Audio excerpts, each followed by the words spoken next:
Good morning everyone. Actually इस session में हम लोग को जितनी भी all aspects of environment, forest और जो वाइल्ड लाइफ की क्लियरेंस है, उसकी क्या क्या जो comprehensive understanding of this process में है, उसको हम लोग समझेंगे।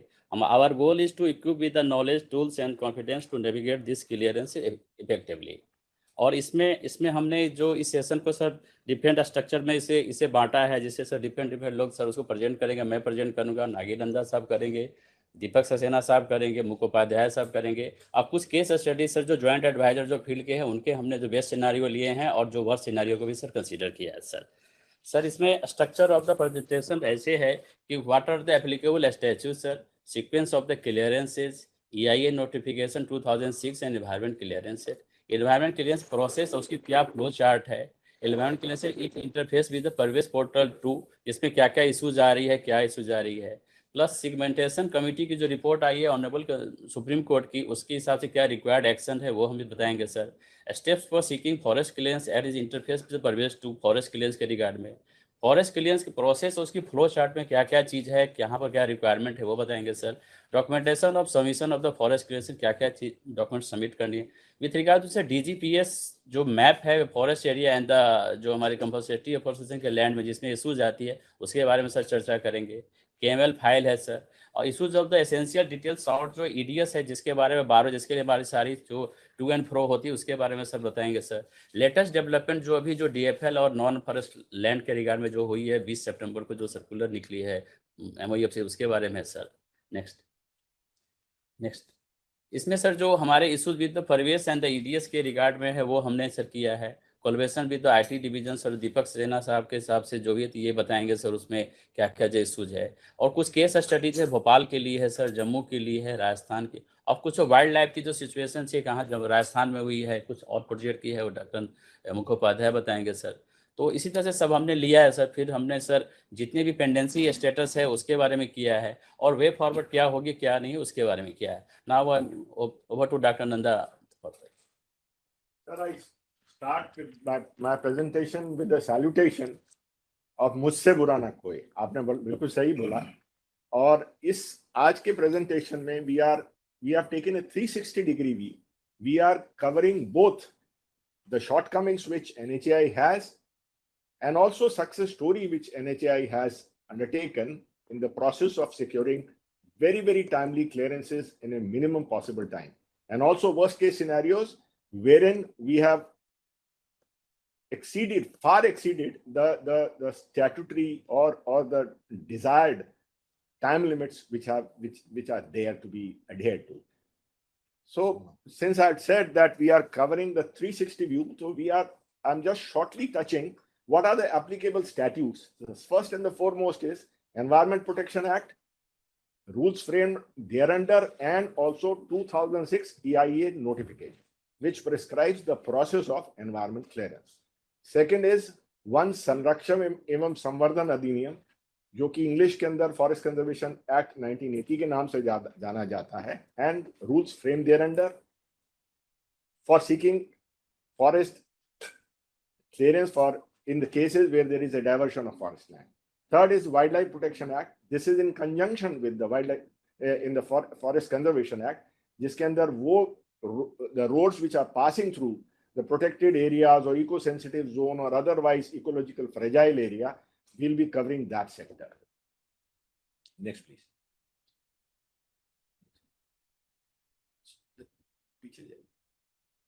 यहाँ पे मैं सबको ये बताना चाहूंगा कि environment protection act is an umbrella statute under which everything operates, and government of India, ministry of environment and forest have provided a sequential arrangement in which we have to seek the clearances. The first foremost step is seeking forest clearance under the Forest Conservation Act with regard to the forest area which is diverted.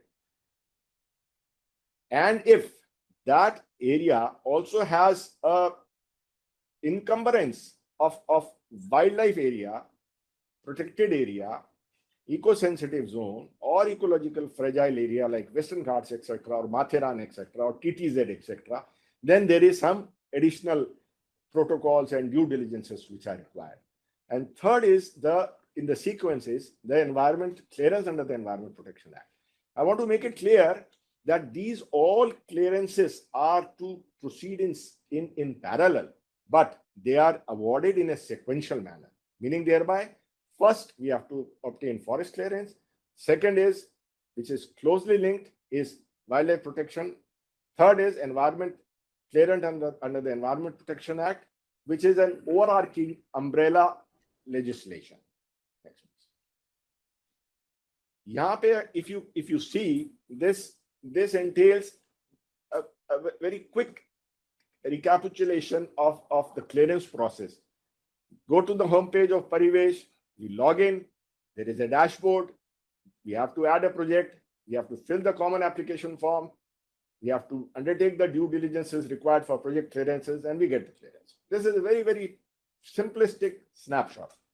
Now I'm coming to the environment clearance under the Environment Protection Act and Environment Notification and its relevance with regard to the highway sector to which we are concerned. सबसे पहले तो I would like to apprise the participants that under category 7A, 7F, we fall under A category projects, wherein we have to undertake screening, scoping, public hearing, and project appraisal processes.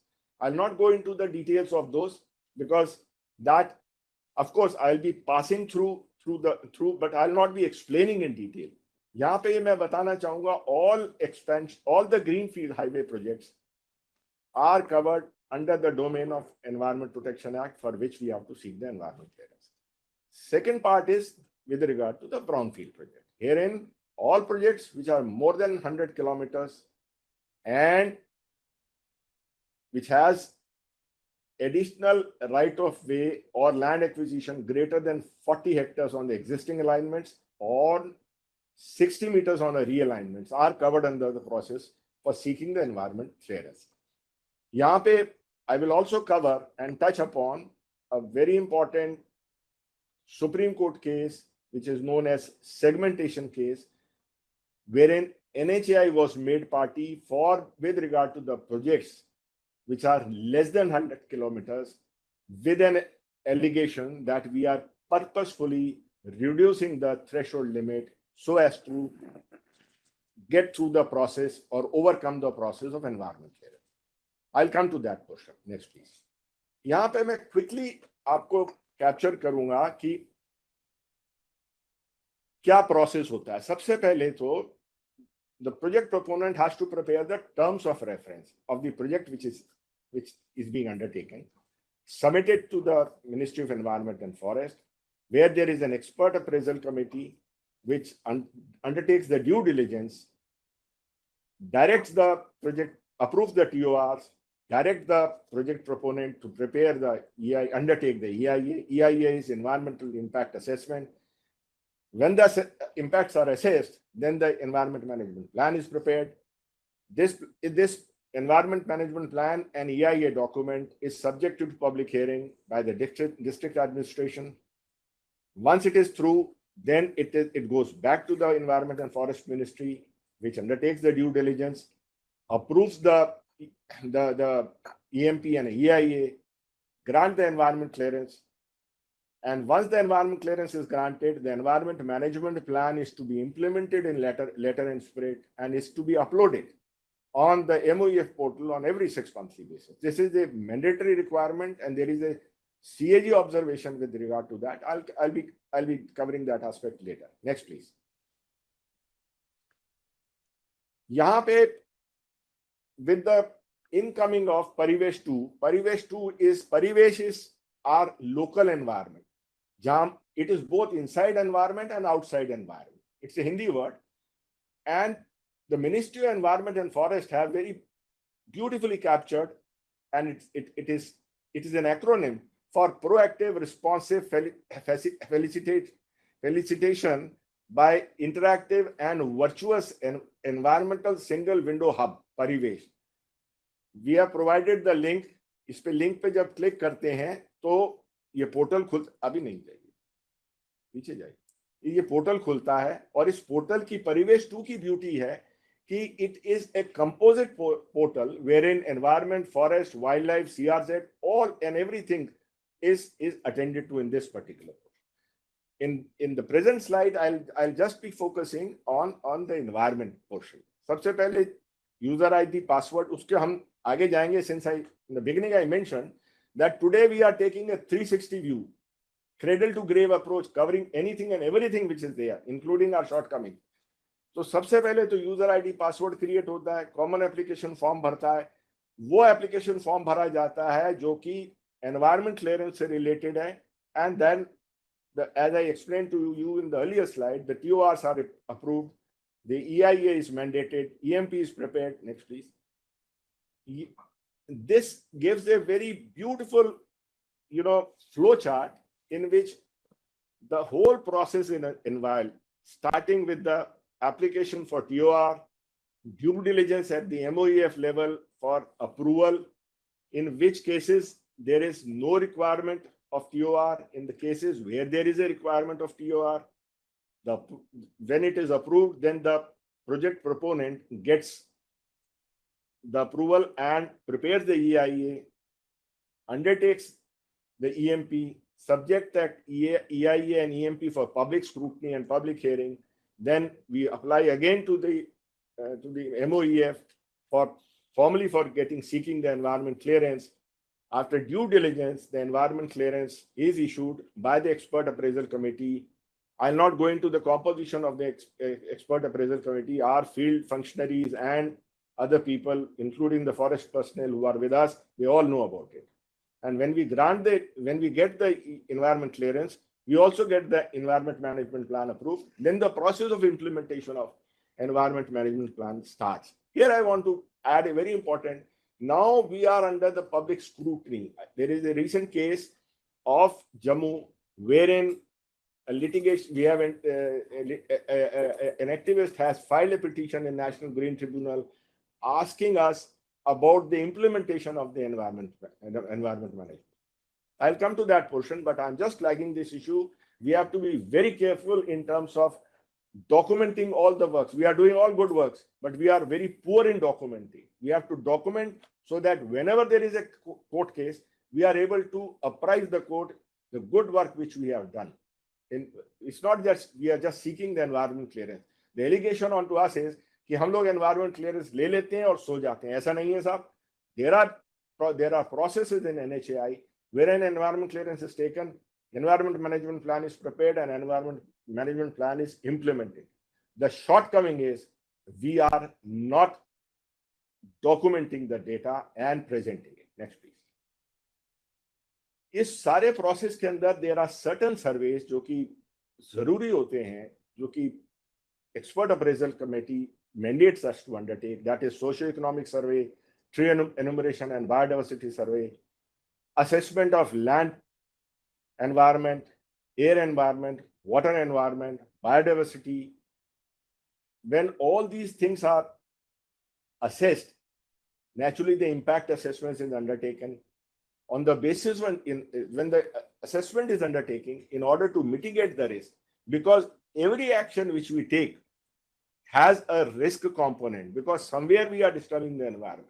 So accordingly, the environment management plan is prepared and that is implemented after its prior process of due diligence and approval by the Ministry of Environment and Forest. Next, please. Next. अब ये बड़ा important हिस्सा है. Previous slide में I had introduced an issue with regard to brownfield project which we are undertaken, and if the length is less than 100 kilometers and other conditionalities which are prescribed under the schedule of the Environment Impact Assessment Notification 2006, there has been a matter before the Supreme Court. Supreme Court constituted a segmentation committee. The committee has given its recommendation, wherein the important recommendation is to undertake the environment audit. Let me compliment our chairperson and our member admin, and also Mr. Manoj Kumar, our former member, NHAI, who is the chief engineer. because of their due diligence and active indulgence, we have been able to remove the word environment audit and replace it with the term environment compliance assessment. This is a very important development. I'm taking this opportunity to apprise you because अगर environment audit इसके अंदर इस report में रहता तो साहब जैसे forensic audit किसी भी entity का होता है वैसे NHAI का होता है, and we have been subjected to huge public scrutiny and associated legal and other related aspects. Thankfully, this has been, MOEF has agreed to replace the word with compliance assessment, और compliance assessment तो हमें करनी ही है क्योंकि जो environment clearances के अंदर condition लगती हैं वो हमारे को dutifully उसकी compliance को report करना. I will, if the time permits, later on in my slides, there is a link with regard to what are the components of the environmental management plan, but I don't think the time permits me to go through those components. The field functionaries are all aware. My only request is please implement it because there is allocation of money, huge amount of money running into hundreds of crores of rupees. Document it with photographs and other things, and as and when there is a good matter, please present it before the court. Next. This is the process wherein the forest clearance, I'm starting with the process of forest clearance and its interface with the Parivesh 2 portal. Sabse pehle, if you see, there is a process of registration. We have to register with a MOEF Parivesh portal, create a login ID, password. Then we have to undertake KYC, submit the common application form, and associated documents, whether it relates to, wildlife issues, whether it relates to Central Empowered Committee, Mathiran, Eco-Sensitive Zone, or TTZ. When all these things are submitted, they are processed by the central government. I'll go through the entire process step by step, but this is just a very common and premise slide wherein the whole thing is explained. Finally, approval is given with general and specific conditions in the approval letter, which we are required to follow. Next, please. यहाँ पे considering that we may get stuck up, so I've just taken a 5 or 6 snapshots of homepage, registration, user ID, login, password, what happens at the PD level and what happens at a super user level. यहाँ पे super user level की जहां बात आती है वहां chairman साहब का जो कमेंट है, मुझसे बुरा ना कोई, ये प्रोसेस वहां से स्टार्ट होती है. So first of all I open the home page. Please open the home page. जब आप परिवेश में जाते हैं तो दिस होम पेज ओपन्स, जिसके अंदर अगर आप राइट हैंड साइड में ऊपर देखेंगे, देयर इज सेंटर में रजिस्ट्रेशन है, लेफ्ट में लॉगिन है. ये प्रोसेस हम करते हैं तो इसको मिनिमाइज करिए, तो हमारा रजिस्ट्रेशन वाला पेज खोलिए. ये रजिस्ट्रेशन वाला पेज खुलता है. इस रजिस्ट्रेशन वाले पेज में some details are to be filled with respect to what you as an entity are. Second is what is the PAN number and other related aspects. So you get yourself registered. Then there is a process of allotment of similarly user login and user ID. इसके अंदर आप करते हैं. Then you enter into the Parivesh and start the process of filling the common application form. Next week. Now I'll go to the PD level. Herein, if you see at the PD level, there is a description on the left hand side. There is a description of the project. जिसको आप click करते हैं तो project से related details खुलती हैं. Next slide. नहीं इसी में. नेक्स्ट. इसमें आप इसमें I don't know whether you can see it. On the right hand corner at the bottom there is track your project. If you click this you can track your project. और next slide पे जाएं तो आपको जो इसके अंदर EDS raise होती हैं उसको आप व्यू कर सकते हैं. राइट. ईडीएस के ऊपर वहां प्लस का बटन लगा, वो आइकॉन है, अगर सॉरी वो है, what you call it, signage, इसको अगर आप दबाते हैं तो वो डिटेल्स खुलती हैं। यहाँ पे हमारे यहाँ, I am coming to the problem part, हमारे यहाँ इशू ये था कि पीडी लेवल पे यूजर आईडी और पासवर्ड इशू होता था। I come to the issue of user ID and password also, जिस पे सक्सेना साहब हमारे डिटेल में बताएंगे। और in spite of the fact there is a provision for the super user to monitor, in many instances our field functionaries were virtually becoming the super user, meaning thereby there was no mechanism existing in NHAI at the regional office level or at the management level in headquarters to monitor the progress. हमारी सबसे बड़ी परेशानी EDS management and monitoring है, जो अब हम लोगों ने, मैं इसके ऊपर पिछले 2 सालों से काम कर रहा हूँ। I was constantly hammering the Ministry of Environment Forest. They were not coming and providing the solution. Finally, I requested our Wadi chairperson, our chairman directed my fellow friend and colleague, Mr. Deepak Saxena. Together we worked on this. He will make a presentation how we are proposing to customize the MOEF portal which meets our requirement, wherein on real-time basis, all our officers at 3 levels, that is PD level, RO level, and the management level. Management level involves Mr. Alok in charge CGM environment, all the members which are having their respective jurisdictions, and of course the chairman. They can see क्या EDS raise हुआ, कब EDS raise हुआ, उसमें क्या लिखा है, कितने दिनों में जवाब दिया गया, क्या जवाब दिया गया. When this type of micro monitoring with the headquarter level will take place, I am sure, I'll come to the slides later on, जिसके अंदर EDS के रिप्लाई में 6-6, 8-8 महीने लग जाते हैं साहब, because of various exigencies which we are facing in our working domain. Next please. इसी तरह से हम अगर सुपर यूजर लेवल पे जाएं, अब because of the intervention of Mr. Saxena and NIC at MOEF, a super user has been created whereby Mr. Alok can see the EDS, but this is just a preliminary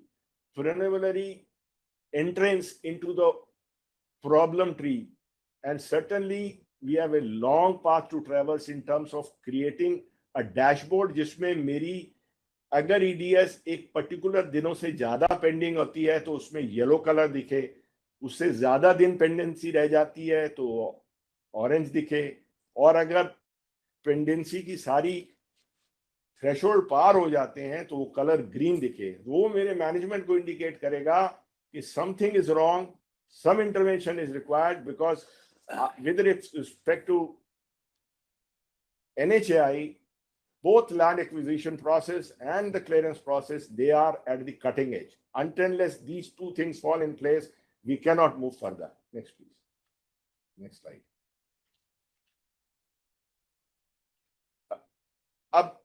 These are the some of the documents which you are all aware are required to be submitted while seeking the forest clearance. अगर आप consolidated जो document है उसके अंदर जाएं, आखिर में last page के अंदर उसमें there is a checklist which is being provided by MOEF. Whenever you are submitting a proposal, please ensure all the boxes are having a tick, because until and unless you submit the proposal which is complete in all respect, you are going to get the EDS. जल्दीबाजी ना करें, sure footed हो. ये कुछ एक documents हमने, ये मुखोपाध्याय जी ने मेरे को इस स्लाइड बना के दी थी, जिसके अंदर हमारे को administrative approval, forest gazette notification, KML file, forest non forest area distribution, survey of India topo sheet, cost benefit analysis for the areas which are more than 20 hectares, justification of project कि हम उस forest area में क्यों locate कर रहे हैं, FRA certification, analysis of alternative alignments, because MOEF is very particular कि साहब सड़क यहाँ से क्यों नहीं ले जाते हैं, हमारे प्रोटेक्टेड एरिया से क्यों ले जा रहे हो, so on and so fourth. proposed cross section of the road, resettlement plan if there are forest dwellers involved, and of course compulsory afforestation proposal. Next, please. This is a flow chart which we have captured in terms of how the file moves in the Parivesh portal, right? ये आप सबको पता है, user agency submit करती है proposal user ID के बाद, it goes to the project steering committee जो कि ड्यू डिलिजेंस करती है, कंप्लीटनेस ऑफ द प्रोजेक्ट देती है, अप्रूवल देती है, finally it goes to the DFO, DFO से वो प्रोसेस के अंदर नोडल ऑफिसर के पास जाता है। हालांकि nodal officer project steering committee का इंचार्ज भी होता है। यहाँ पे the whole process is subjected to 3 layers of scrutiny. One is the project steering committee, second is depending upon the hectarage, second is the regional REC, third is the at the apex level, that is a forest advisory committee. I'll come to that. I'll not go into the composition की इन committees में क्या क्या है, लेकिन आप project steering committee जो project level पे आप देख सकते हैं, उसका जो इंचार्ज होता है वो नोडल ऑफिसर होता है। बाकी वहां पे सीसीएफ, डीएफओ, सीएफ और उस फॉरेस्ट कंजर्वेशन जो सेल है फॉरेस्ट हेडक्वार्टर में, उसका डीसीएफ है। इस प्रोसेस से ये सारी फाइल नीचे चलती है, वापस नोडल अफसर के पास आती है, जो कि पीसीसीएफ से अप्रूवल लेता हुआ फॉरेस्ट सेक्रेटरी के माध्यम से मिनिस्टर की अप्रूवल लेते हैं, और आईआरओ जो वहां पे रीजनल आईआरओ को भेजते हैं। और रीजनल आईआरओ, ये I am telling you the best scenario, जहां पे कोई ईडीएस नहीं लगा, कुछ नहीं हुआ, कोई तकलीफ नहीं हुई, और वापस ये चली जाती है उसी रास्ते से ऊपर। मैं आपको ये बताना चाहूंगा, हमारे वर्दी चेयरमैन ने before the minister and before the secretary and honourable forest minister made a presentation where in he suggested, जो आप मेजेंडा कलर में लाइनिंग देख रहे हैं, कि file rather than moving from the same trajectory should undertake A shortcut and go straight to the nodal officer, and from nodal officers go straight to the DFO, and it should be visible to anybody and everybody at all levels, so that the project proponent, if there is an EDS, for example, I'm coming to EDS now. EDS is a very interesting acronym for essential detail sort. Basically it is an objection, but MOEF के जो जादूगर हैं उसका नाम EDS रखा है, essential detail sort, ये कहते हुए कि साहब आपका प्रपोजल पूरा नहीं है, इसलिए हम उसका नाम EDS कहेंगे, आपसे ये इंफॉर्मेशन सीख कर रहे हैं। तो it is primarily an word which stands for objection. तो आप ये देखें कि हम चाहते हैं, जिसके ऊपर अब मैं और सक्सेना साहब और आलोक जी हम लोग काम कर रहे हैं एनआईसी के साथ, कि ये जितने भी ऑब्जेक्शंस है रियल टाइम बेसिस पे सबको विजिबल हो, ताकि यूजर एजेंसी समय पे ये गौज कर ले कि क्या ऑब्जेक्शन लगा है, उसकी प्रिपेयर्डनेस हो, ताकि मिनिमम पॉसिबल टाइम में ईडीएस का जवाब दिया जा सके। Next please, next. अगर आप लोग परमिट करें तो मैं फॉरेस्ट क्लियरेंस की प्रोसेस से शॉर्टली चला जाता हूं कि किस तरह से फॉरेस्ट क्लियरेंस की प्रोसेस डिफरेंट थ्रेशोल्ड्स पे हमको लेनी पड़ती है। आपको ये तो बता ही दिया है सब। फर्स्ट ऑफ ऑल क्विकली बता दीजिए, क्विकली इसको बता दीजिए। ओके सर, कि हम लोग कॉमन यूजर आईडी लॉगिन के बाद हम कॉमन एप्लीकेशन भरने की प्रोसेस करते हैं। Then once we feel that proposal is simultaneously forwarded to concerned DFO, district collector, conservator forest, chief conservator forest, nodal officer for undertaking preliminary examination of the completeness of the document of the proposal. This is a very next please. अब यहां पे अगर आप देखें कि जो project steering committee है वो एग्जामिन करती है proposal which are more than 5 hectare for its completeness. अगर वो प्रपोजल इनकम्प्लीट होता है वो यूजर एजेंसी को भेजती है। यूजर एजेंसी को टाइम होता है 90 दिन के भीतर उसकी to reply that. In case the user agency fails to reply, then the proposal gets delisted. It is not rejected, it gets delisted, meaning thereby the user agency has the privilege of resubmitting the documents and attending the EDS. अब यहां पे एक caveat है कि in case if we undertake a repeated default, then there is a provision, जो आप तीसरा bullet देख रहे हैं, there is a provision where MOEF has the prerogative, PSC has the prerogative of completely rejecting and deleting the proposal from the portal. That means we have to approach the whole thing de novo. So please be careful. All your EDSs are attended in a shortest possible time, because अब हम यहाँ पे mechanism बनाने जा रहे हैं. Anything and everything should be visible to anybody and everybody. This is the benchmark. Next, please. Now, the complete proposal is forwarded with this to the concerned DFO, conservator forest, for field verification. If in many cases there are field verification, that depends on the threshold of the forest area which is required to be diverted. There are instances wherein there is an area which is not under the management of the forest department, but it is a deemed forest or a forest area, or there is a gray area with respect to definition. Then the district collector steps in. They, district administration, together with the forest department, undertake the joint verification on the whole process and provide this information all online to the on the Parivesh portal. Third bullet, if you see, there is a, in addition to every proposal which is inspected by the field office, then all the proposals wherein there is more than 40 hectares of diversion is inspected by the conservator of forest, and if it is more than 100 hectares of forest area to be diverted, it is to be inspected by the nodal officer. NO stands for nodal officer. Next, please. The proposal except 5 hectares or less shall come for consideration of PSC, and PSC, after examining the feasibility of the proposal, recommends it to the for the clearance along with the proposed mitigation. जो 5 hectare तक है the proposal, वो DFO level पे ही उसका निष्पादन हो जाता है.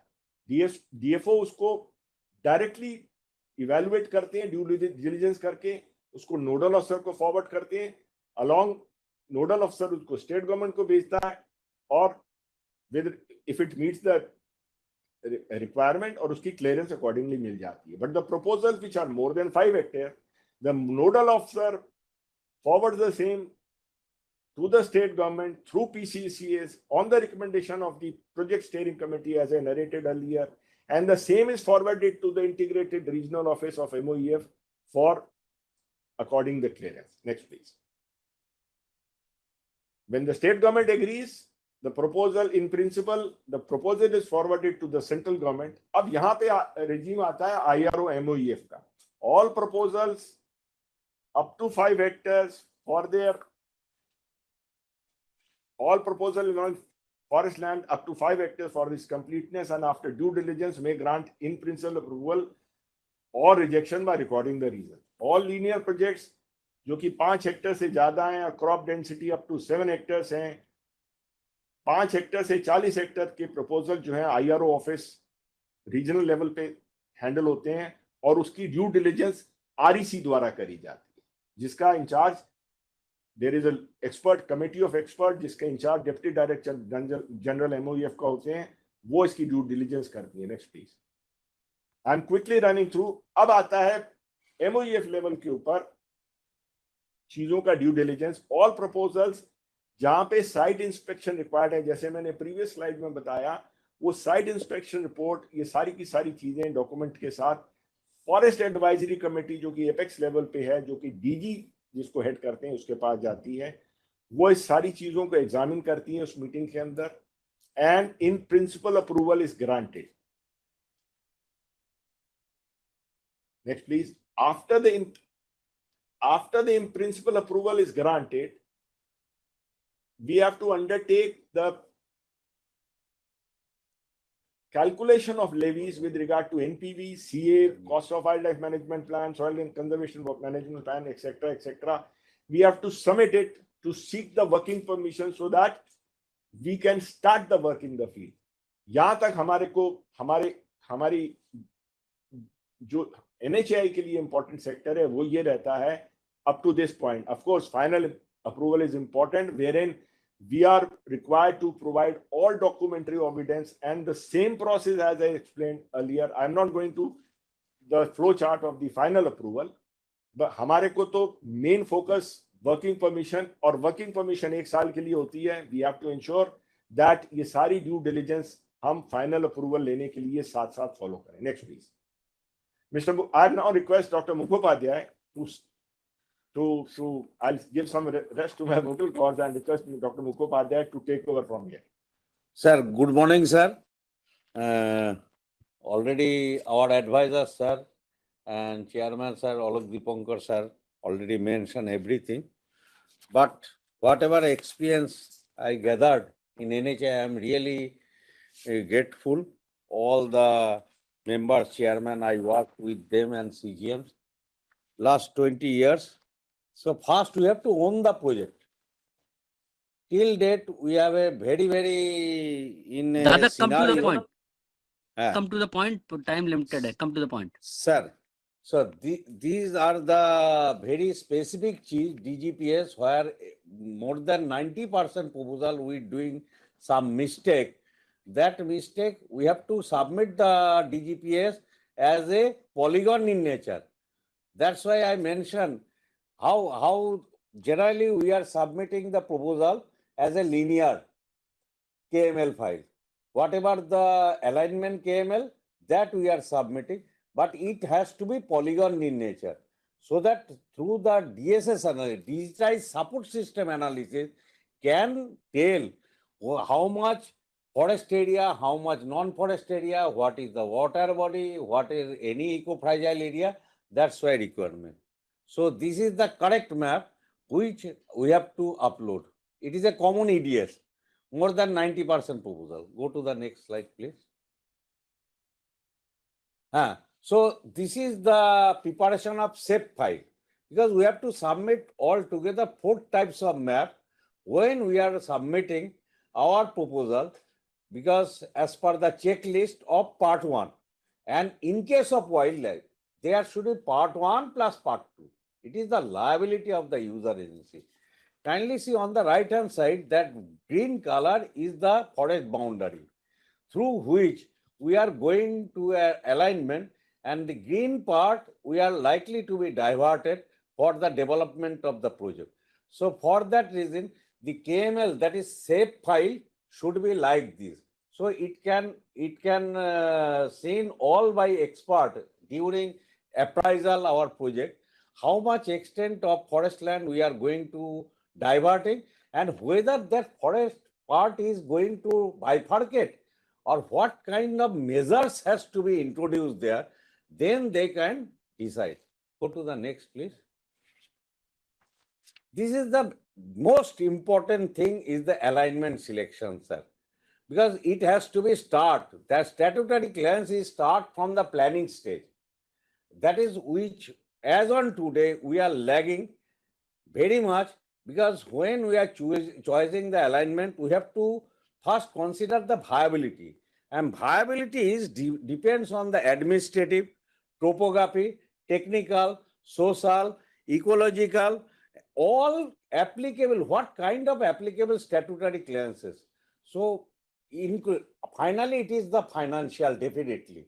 But if we can choose the alignment in such a manner, we can avoid very many times of things, including the land acquisition and including the utility shifting also. Say there may be some underground gas pipeline. So today or tomorrow we have to shift the alignment. So all the 3D, 3G will be problem, including the statutory clearances.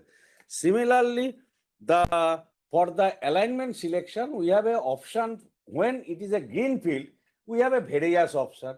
But in case of brown field, we have a restriction except for realignment and bypasses. So statutory clearance directly dictate what will be the best feasible alignment, what will be the best viable. I am not going in detail. Every day I am dealing all the technical officer in headquarters as well as ROPD regarding the selection of alignment. Go to the next, please. Factors considering when we are considering the alignment, already I mentioned that the protected or sanctuary, national park or eco-fragile area, we can pass through the, if try to pass through, you have to avoid it. If it is not avoidable, then we have to go for sound mitigation measure so that entire landscape, only during construction phase, there may be some impact, but after construction phase, it will be remain as usual. So it is a irreversible impact, because impact is two types. One is reversible, another is irreversible. So it has to be irreversible type of impact. Wildlife breeding grounds, that already, if we have to construct some bridge, we have to see whether there is any breeding ground. Always we have to construct the bridge alignment downstream with respect to breeding ground or core area like ghorial or dolphin, any kind.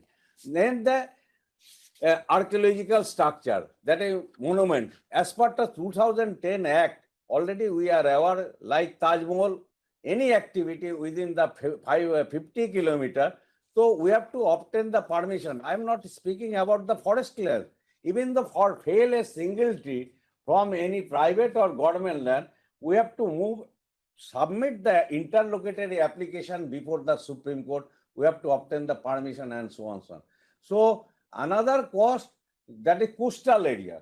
When the alignment passing in the coastal area, there is some restriction of alignment, whether CRZ 1A, 1B or 4B, that is a huge restriction. So that's why we can consider the alignment in such a manner, try to avoid those scenarios, because if it is a mangroves or marine sanctuary or such type of or coral reef, so it is always embankment should not be constructed. Only construction of road or utility corridor on bridge is permissible. As for CRZ 3B, there is a no development zone and so on. I am not going in detail. Again, the factors for tunneling. Sir, I can share one example for in the state of Rajasthan. We have gone through the Standing Committee National Board of Wildlife 3 times. I will come in detail when that slide will come.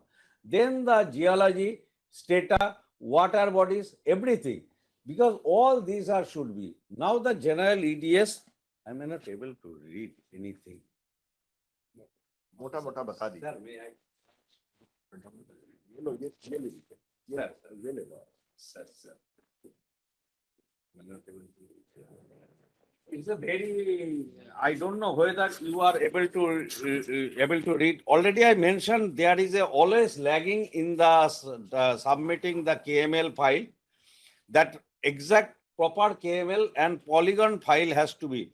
The user agency neither provided CL and detail and other component authority. It is a common, always they are mentioning, but it is a liability of the forest department in part 2. In part 2, the detail of CA is to be submitted. But whatever as per the Paribesh 2, that part 1 we have, when it will be complete, that screening committee will examine only for the completeness of the proposal. When the proposal will be submitted on Paribesh portal, it will be look after under chairmanship of nodal officer, including those concerned DFO, CF or CCF.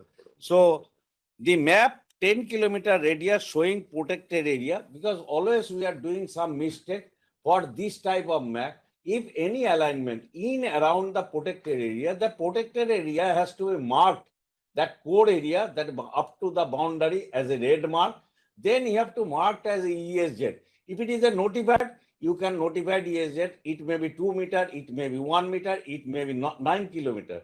But when it is not notified, so it should be a default 10 kilometer as per the Supreme Court direction.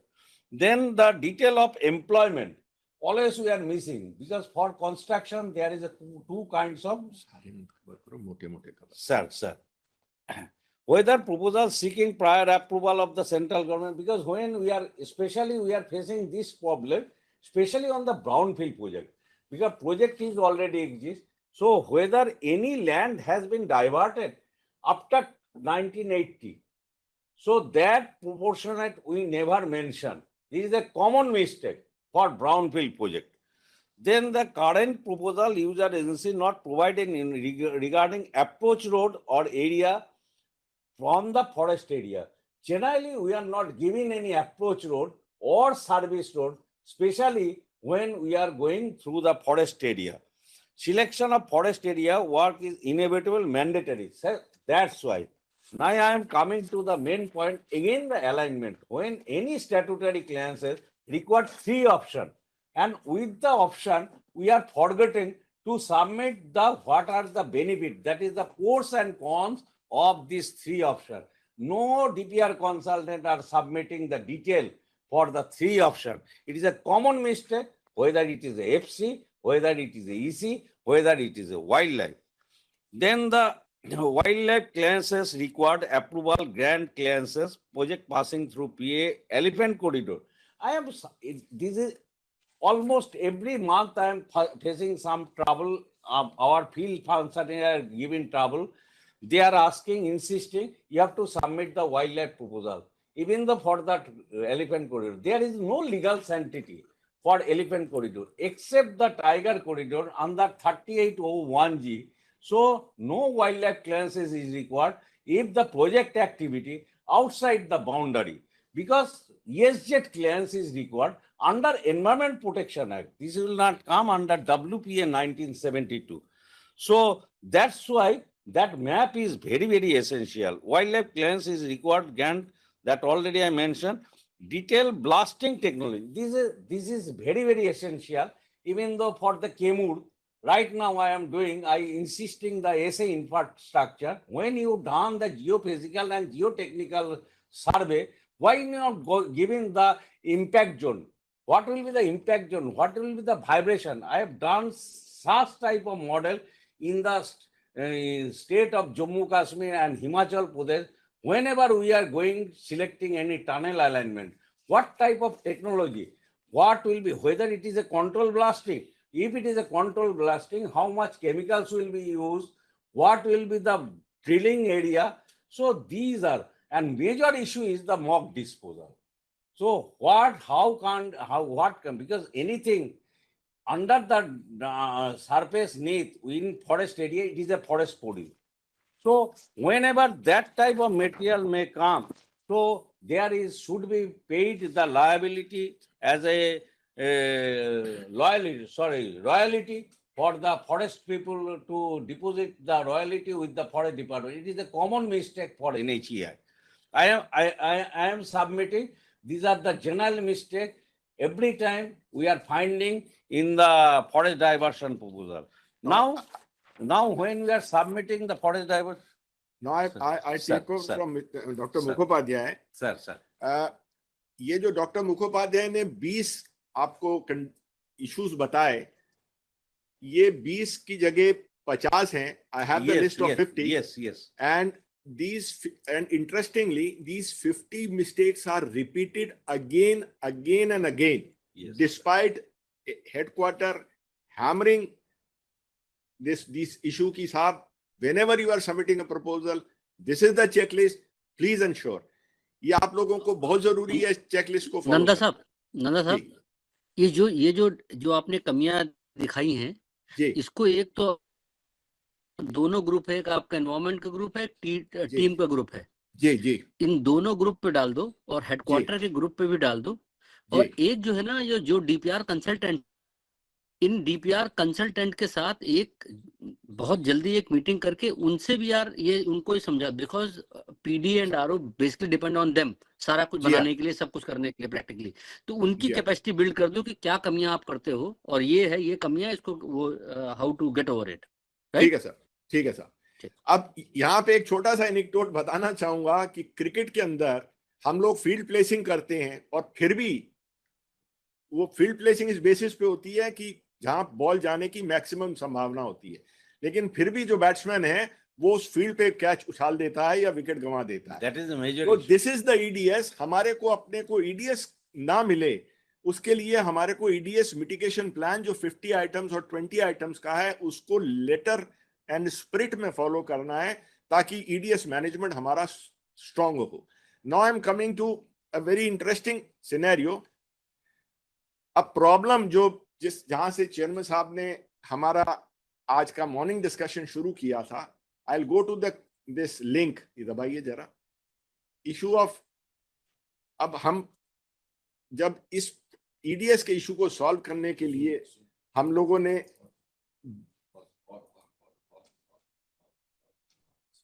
ने जब ये पता लगाया, तो then I got in touch with the kind intervention of the worthy chairman and the member. तो ये पता लगा कि हमारे पीडी साहिबान जो हैं, no disrespect to anybody, I give the caveat right in the beginning, कि वो because of some exigency they are giving their personal email IDs and personal emails. So साहब, मेरी आप लोगों से विनम्र प्रार्थना है, please give the NHAI email ID and the जो CUG वाला जो नंबर है वो दें। सक्सेना साहब इसके बारे में डिटेल में बताएंगे, because we have in our list the people who have retired, left NHAI, they are maintaining the user ID and their accounts on the परिवेश portal. और कभी हमारे यहाँ तो transfers and posting government service में it's a common process. तो कोई officer जब ट्रांसफर हो जाता है उसको दूसरे को खोलना पड़ता है, then the struggle, real struggle start, huge struggle. तो मेरा विनम्र निवेदन है, इसके बारे में डायरेक्शंस यहाँ से हेड ऑफिस से फॉर्मल डायरेक्शन आने वाली है आप सबको, कि कोई भी user ID, password, phone number personal नहीं दिया जाएगा, सिर्फ और सिर्फ सरकारी ऑथराइज नंबर दिया जाएगा। नेक्स्ट प्लीज, आप इसको बंद करिए। दूसरा ये है कि परिवेश पोर्टल के अंदर हम लोग, जैसा सक्सेना साहब से चर्चा चल रही है, कि हम ये चीज डालने जा रहे हैं, इंश्योर कराने जा रहे हैं कि ईडीएस कब रेस हुआ, क्या रेस हुआ, कब रिप्लाई किया, क्या कंटेंट है उसके, for effective monitoring by the regional officer and the management. इस प्रोसेस के अंदर जब हमने इसमें डीप डाइव किया तो we realise that the joint advisors, they have no clue, they don't have the user ID and password, they cannot enter the parivesh domain to find out कि क्या EDS आया है, और उसका ये गाइड भी नहीं कर सकते। मेरे को ही पर्सनल लेवल पे, मेरे और सक्सेना साहब को हमको स्ट्रगल करना पड़ा यूजर आईडी और पासवर्ड लेने के लिए। So no disrespect meant to anybody, but this is required that we have to improvise our system. Next please. अब यहाँ पे हम एनवायरमेंट डिवीजन ने कोलैबोरेट किया आईटी डिवीजन के साथ, जैसा मैंने पहले बताया, with the kind intervention of the worthy chairman. और जब हम लोगों ने एनआईसी को इंडल्ज किया तो एनआईसी ने बताया कि they have customised the Parivesh 2 portal for ministry of coal and power. We went through the presentation कि कोल एंड पावर ने परिवेश पोर्टल को अपने कॉन्टेक्स्ट में कैसे कस्टमाइज किया है। And since I believe personally ये दिल मांगे मोर, तो हमने ये कहा कि हमारा पोर्टल जो कस्टमाइजेशन हो वो कोल और पावर से भी बेटर बने, जिसके लिए अब सक्सेना साहब काम कर रहे हैं, जिसके अंदर एक तो एपेक्स लेवल का डैशबोर्ड होगा, जिसको हमारे वर्दी चेयरमैन, मेंबर, बाकी सारे मेंबर साहिबान, ऑल आरओस, किसी भी स्टेज पे इसकी progress across the project view कर सके। अब इसको दीपक सक्सेना कहो, दीपक सक्सेना बताएं। हाँ, बस आ रहे हैं सर। तीसरा, इसमें 3 टियर ऑफ यूजर्स होंगे, और चौथी जो इसमें इंपॉर्टेंट है, कलर स्कीम्स होगी जिसको कि ये लोग मॉनिटर करें। Next please. अब I pass over the presentation to Saxena साहब to share his thoughts. Good afternoon everybody, and मैं यहाँ से स्टार्ट करूंगा। नेक्स्ट लगेगा।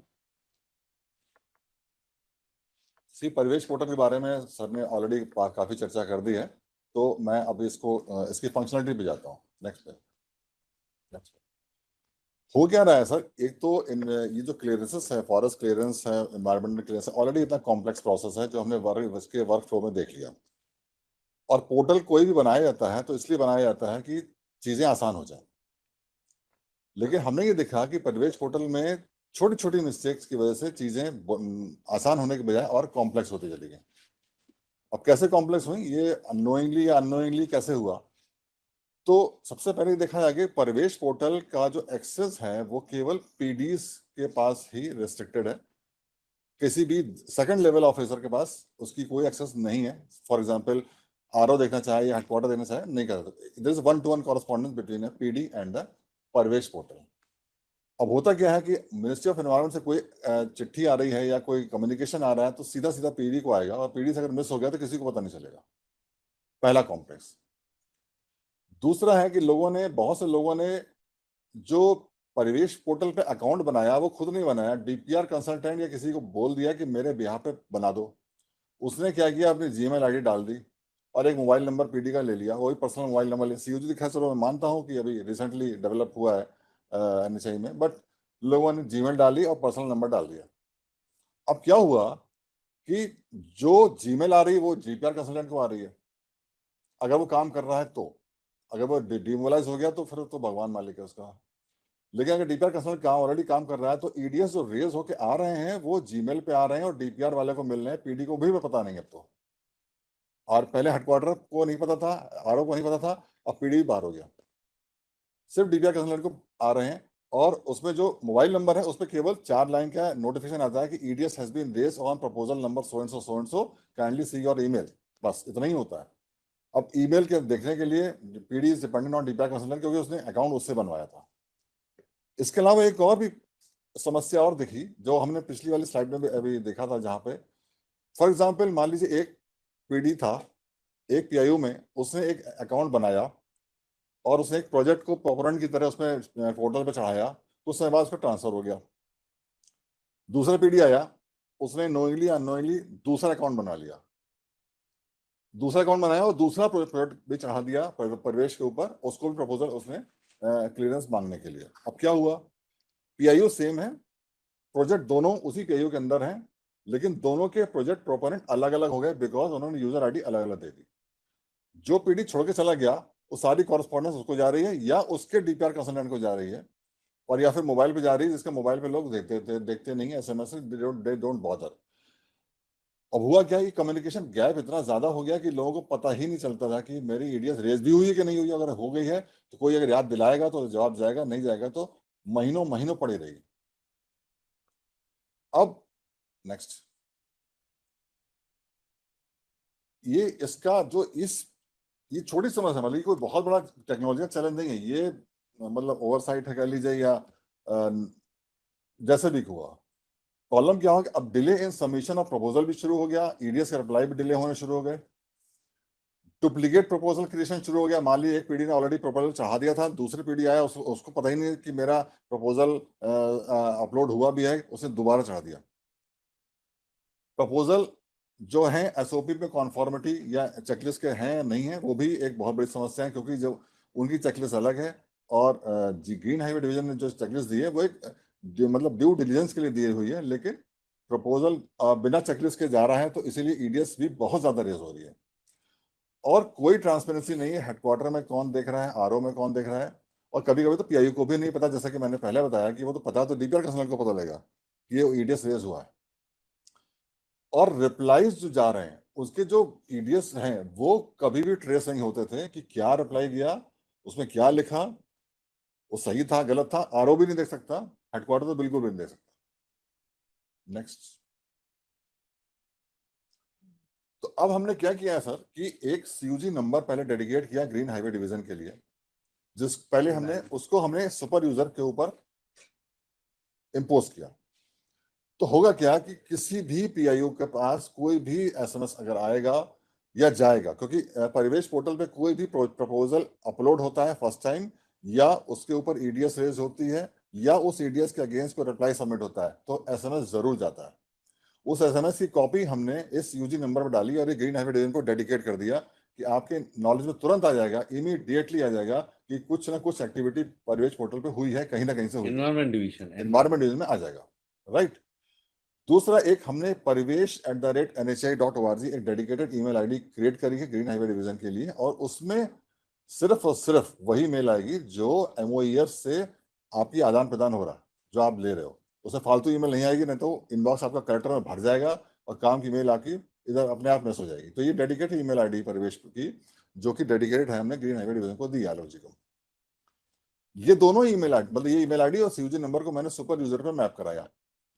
और सुपर यूजर का है क्या, सुपर यूजर मैं बता देता हूं। सुपर यूजर एक अम्ब्रेला व्यू है जिसमें आपके जितने भी पीआईयू हैं, जितने भी प्रोजेक्ट हैं, उनमें जो भी चल रहा है, जो भी प्रपोजल अपलोड हुए हैं, उनमें जो भी कॉरस्पॉन्डेंस चल रही है, उसका एक अम्ब्रेला व्यू देता है। ऊपर नेक्स्ट। तो एक जैसे मैंने स्क्रीनशॉट लगाया सुपर यूजर का, तो जो मैंने हाईलाइट किया हुआ है उसमें करंट स्टेटस दिखाई देता है और पेंडेंसी दिखती रहती है कि कब रिसीव हुआ, कितने दिन से, कहाँ क्या पेंडिंग है। ये एक स्नैपशॉट है, राइट। बटन बगल में बटन है व्यू डिटेल, तो व्यू डिटेल में जाएंगे तो आपको सुपर यूजर जो है हेडक्वार्टर में बैठे बैठे पूरे एनएचआई के अंदर जितने भी प्रपोजल परिवेश 2 के ऊपर अपलोड हुए हैं उनमें क्या चल रहा है, क्या स्टेटस है, वहीं से बैठे बैठे देख सकता है। और इसके अंदर जो आपका हाईलाइटेड पार्ट है उसके अंदर आपको पेंडेंसी दिख रही है, स्टेटस दिख रहा है। एक्शन बटन के ऊपर जाएंगे तो आपको डिटेल्स भी दिख जाएंगे। अब नेक्स्ट पे आइए। ये किसी भी प्रोडक्ट का अगर पूरा डिटेल देखना है तो आपके लिए स्क्रीन अवेलेबल है। जैसे अगर आपने कोई प्रोडक्ट का बटन दबाया, कोई प्रोडक्ट को चूज किया, तो ये जो प्रोजेक्ट है ये शायद अम्बाला का है। यस, अम्बाला का प्रोजेक्ट है। ये मार्च 2023 का, आप देखिए मैंने हाईलाइट किया हुआ है, प्रपोजल सबमिशन डेट 15 मार्च 2023 लिखी हुई है और आज तक इसका अप्रूवल नहीं हुआ है। अब क्यों नहीं हुआ है, आपको साइड में आपको दिखाई देता रहेगा कि इसकी जो हिस्ट्री टाइमलाइन है ना, राइट हैंड पे जो टेबल बनी हुई है उसमें आप देखिए प्रपोजल हिस्ट्री टाइमलाइन जो है उस पर एक्टिविटी दिख रही है आपको। सर, हाँ, यस सर अप्रूवल हो गया सर इसका। इसमें तो नहीं दिखाई दे रहा, इसमें इस प्रोडक्ट का तो नहीं दिखाई दे रहा, पेंडिंग दिखाई दे रहा है। सर 2 दिन पहले ही हुआ है, एनएफएल का इशू था, वो सॉर्ट आउट हो गया, अप्रूवल हो गया। तो बस हमने 2 दिन पहले तो निकाला स्क्रीनशॉट में। मेरे साथ पीडी साहब खड़े हैं सर। बधाई। अब देखिए इसके अंदर पूरा आपको डिटेल मिल जाता है। नेक्स्ट चलते हो करते हो या छोड़ दो। अब आपको जाएंगे तो जो आपको डिटेल ट्रेलिंग मिल रही ना, तो मैंने वो जो साइड में जो बटन बने हुए उसको क्लिक करा तो पूरा स्टार्ट डेट एंड डेट सारा दिखाई देता रहता है। ये बहुत लंबा चला है, आज तक चलता गया। देखिए ये मैं इसको स्क्रॉल कर रहा हूँ, किस किस लेवल से कब गुजरा, किसने क्या किया, पूरे डिटेल आपको उसमें डेट वाइज सारे दिखते जा रहे हैं। पहले ये सब नहीं हुआ करता था, पहले नहीं दिखाई पड़ता था, नहीं समझ में आता था। तो लोग क्या करते थे कि प्रपोजल अपलोड कर दिया, अब रिप्लाई नहीं आ रहा है या कोई कॉरेस्पॉन्डिंग है, तो परेशान रहते थे where to bang their head. अब यहाँ पे अगर आपको पोर्टल में पता चल जाता है कि कहाँ क्या अटका हुआ है, तो एटलीस्ट नोडल जगह पे जाके उस राइट पॉइंट पे जाके आप फॉलो अप करके कुछ भी कर सकते हैं। मतलब आपको जो भी रिक्वायर्ड है आप कॉरेस्पॉन्डेंस कर सकते हैं, फोन कर सकते हैं, फॉलो अप कर सकते हैं। ये पूरा का पूरा देखिए एक्टिविटी लॉग है, पूरा खोल दिया, डेट वाइज किसने, किस ऑफिसर ने बाय नेम है, क्या हैंडल किया, किस तारीख को किया। तो लास्ट के जो मैंने जानबूझ के जो प्लस वाला निशान है खोले नहीं है, अगर खोलूंगा तो उसका डिटेल आपको दिखते जाएंगे। और लास्ट में आएगा प्रपोजल कब सबमिट हुआ और थोड़ा बस सबमिट कब हुआ, देखो 15 मार्च 2023 का डिटेल आ रहा है लास्ट, राइट। अब नेक्स्ट पेज। तो इन्हीं चीजों को देखते हुए अब ये जो वे फॉरवर्ड है, वो सबसे पहले मैं सारे पीडीज को यही रिक्वेस्ट करूंगा, बड़ी सिंपल सी बात है। आप जैसे किसी नई जगह पे घर में जाते हैं, कोई घर में आपने मूव इन किया, तो पुराना कोई नेम प्लेट लगेगी तो कम से कम उसको हटा दें, अपनी नेम प्लेट लगा लें, अपना नाम तो सही रखें। बिकॉज हमने देखा बहुत से पीडी चले जा चुके 50% से ऊपर पीडी ऐसे हैं जिन जो या तो टायर हो गए या मूव आउट हो चुके हैं, लेकिन उनके नाम अभी भी अपीयर हो रहे हैं, तो कॉरेस्पॉन्डेंस उन्हीं के नाम से आ रही है।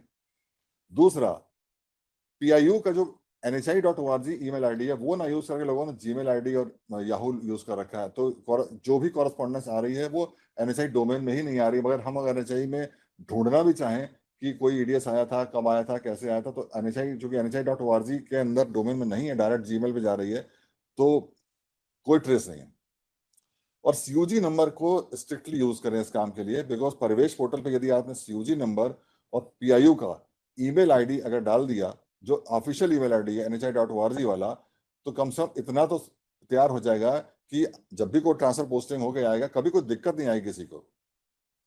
और इसके लिए क्या है कि अगर इनकेस ऑफ डुप्लीकेट प्रपोजल है या proposal which are not visible, किसी को नहीं दिख रहे हैं, तो वो हेडक्वार्टर में परिवेश पोर्टल पे परिवेश@NHI.org पे ईमेल भेज के देख सकता है, सो दैट सुपर यूजर को भी पता चल रहा है, सो दैट सेंट्रली वो हम NIC से मॉनिटर कर सकें कि मेरा प्रपोजल था, दिखाई नहीं दे रहा है परिवेश में। बिकॉज ये 2 वे प्रोसेस होना चाहिए, ऐसा नहीं बस परिवेश पोर्टल को हमने डाल दिया और उसका बैठ गए, या तो एक्सेप्ट आएगा रिजेक्ट आएगा। और बैठे रह गए, पता 6 महीना निकल गया, 1 साल निकल गया, और अब बहुत टाइम लॉस हो गया। उससे हमारा प्रोजेक्ट की जो प्रोग्रेस है बहुत ज्यादा सफर करती है। नेक्स्ट पे ये टेक्निकल टीम की, हमने जो एनआईसी की टीम है वहां पे एमओईएफ में उसके नंबर्स दे रखे हैं, कॉन्टैक्ट नंबर दे रखे हैं। इसमें 3 लेवल, दो लेवल दे रखे हैं। सपोर्ट टीम अलग है, एस्केलेशन लेवल अलग है। तो एस्केलेशन लेवल से मैंने खुद ही बात करी है और वो बहुत प्रॉम्प्ट है, बहुत जल्दी जवाब देते हैं। आप उनको एक बार अप्रोच तो करिए। तो ये पूरा का पूरा जो परिवेश पोर्टल मैंने देखा कि ऐसा कोई कुछ भी नहीं है वहां पे जो यूजर फ्रेंडली ना हो या आपको सपोर्ट ना मिल रहा हो। इट इज ओनली कि हमने इंटरेस्ट ही नहीं लिया जानने के लिए कि वहां पे परिवेश हमने डाल के छोड़ दिया, ऐसे कुएं में डाल दिया। उसके बाद या तो अप्रूवल आएगा या कोई रिजेक्शन आएगा, और जब आएगा तब देखा जाएगा। उस चक्कर में बैठे रहते हैं, और जब आता है तो किसी और को चला गया, जो कंसर्न उसके पास तो आया ही नहीं। तो ये जो रिप्लाई आ रहे हैं, जा रहे हैं, जो जो प्रपोज सबमिट हो रहा है, उसकी कोई भी कॉपी कुछ भी आपके पास नहीं है, बिकॉज आपके पास उसका एक्सेस नहीं है। और मैं बताना चाहूंगा कम से कम 50% से ऊपर लोग हैं जिन्होंने जीमेल आईडी यूज करी है। 50% से ऊपर ऐसे लोग हैं जो ऑलरेडी रिटायर्ड हो चुके हैं या जा चुके हैं, रिपेटेड हो चुके हैं या ट्रांसफर हो चुके हैं, बट उनके नाम अभी भी अपीयर हो रहे हैं। तो सारे पीडी साहिबान से मैं रिक्वेस्ट करूंगा, परवेज पोर्टल पे आज ही जाएं, अपना नाम चढ़ाएं, अपना नाम एडिट करें, अपनी ईमेल आईडी डालें, अपना सीयूजी नंबर डालें। कोई दिक्कत आती है तो हेल्डर से बात करें, फिर भी हेल्डर से कोई नहीं कर पाता तो परिवेश@nhr.org पे ईमेल करें, सो दैट आलोक जी इसको देखेंगे, हम लोग उसको देखेंगे, और कम से कम इसको पूरी कंप्लीट सैनिटाइज करना बहुत जरूरी है। अगर ये सैनिटाइज नहीं होगा तो सिस्टम जिस काम के लिए बना है वो नहीं बनेगा। ये सिस्टम जो बना है परिवेश, ये जनरल बना है तमाम सारी मिनिस्ट्री डिपार्टमेंट्स के लिए। वहां पे इतने सारे फील्ड ऑफिस नहीं होते हैं, पावर या कोल के लिए जाएंगे तो कितने होंगे मुश्किल से field office as compare to NHAI में 200 फील्ड ऑफिस है, उनके तो नहीं होंगे इतने ज्यादा। तो उनको सुपर यूजर की जरूरत शायद उतनी पड़ी ही नहीं, कभी उन्होंने ध्यान भी नहीं दिया। तो we have interacted with the team to ask them कि भाई इसमें हमें सुपर यूजर टाइप का कुछ एंटिटी क्रिएट करो जिसको एक अम्ब्रेला व्यू पूरा दिखे और ड्रिल डाउन करके पूरे डिटेल देख सके। तो हेडक्वार्टर में ये जो जगह है वो एक मॉनिटर करे और मतलब कॉरेस्पॉन्डेंस करे, सपोर्ट करे फील्ड को और फॉलो अप करे, सो दैट आपके जो काम है जो जल्दी जल्दी हो जाए। यही इसका पर्पस था। Thank you sir. New email ID और ये नंबर डालने के लिए केवाईसी करानी पड़ेगी, जो भी पीडी इसको करेक्ट कराना चाहते हैं। इसीलिए सर कल भी एक सर पीआईयू संबलपुर की आई थी तो हमने किया था हेडक्वार्टर लेवल से, but without KYC can not be possible sir. जो भी पीडी है kindly do the KYC for the updating the details. हाँ, अपडेट करेंगे, जब आईडी चेंज करेंगे तो केवाईसी करना पड़ेगा दोबारा से।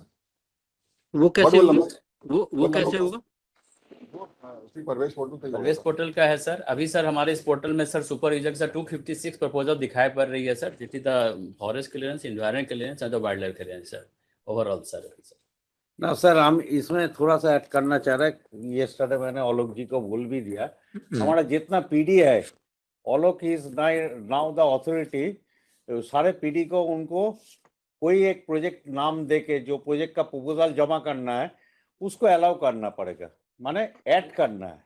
वो हम कर रहे हैं सर। इस पे मैं ऐड करूंगा। मैंने टेक्निकल डायरेक्टर एनआईसी जो हैं मिस्टर नवीन, उनसे कल बात करी है कि ये जो पावर है ये रीजनल ऑफिस हमारे अख्तियार करें या पीडी करें।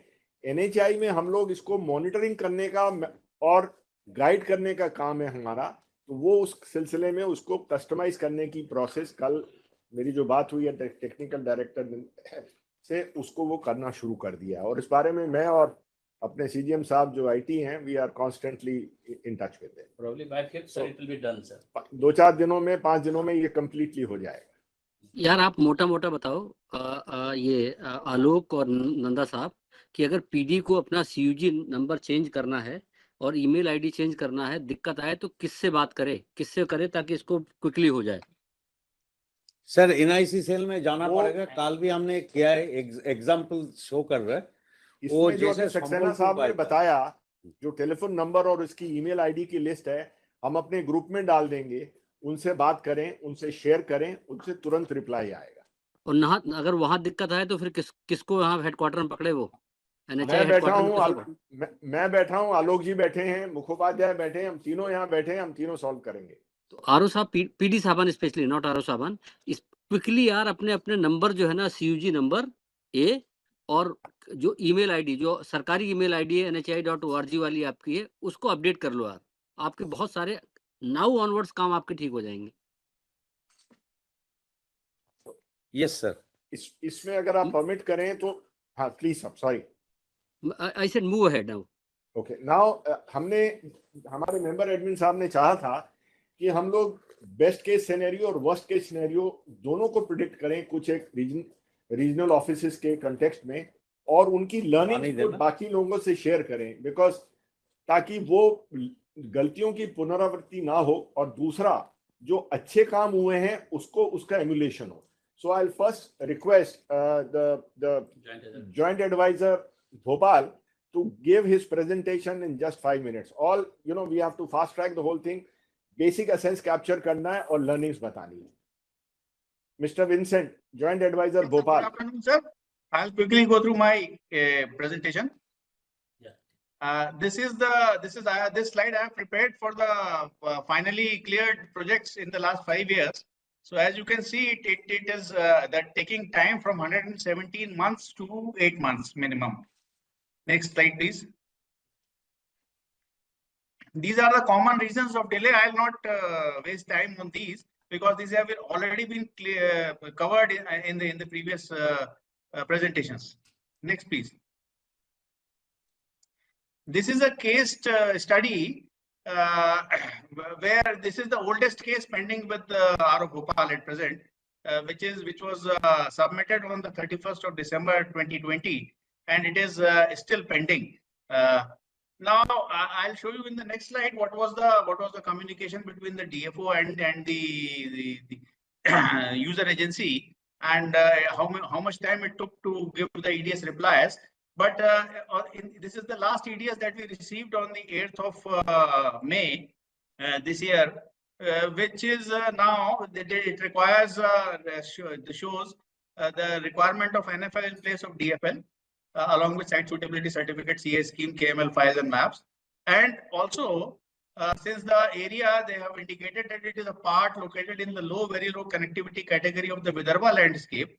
This is the WII report which came in 2021. And so now it requires NBWL permission also.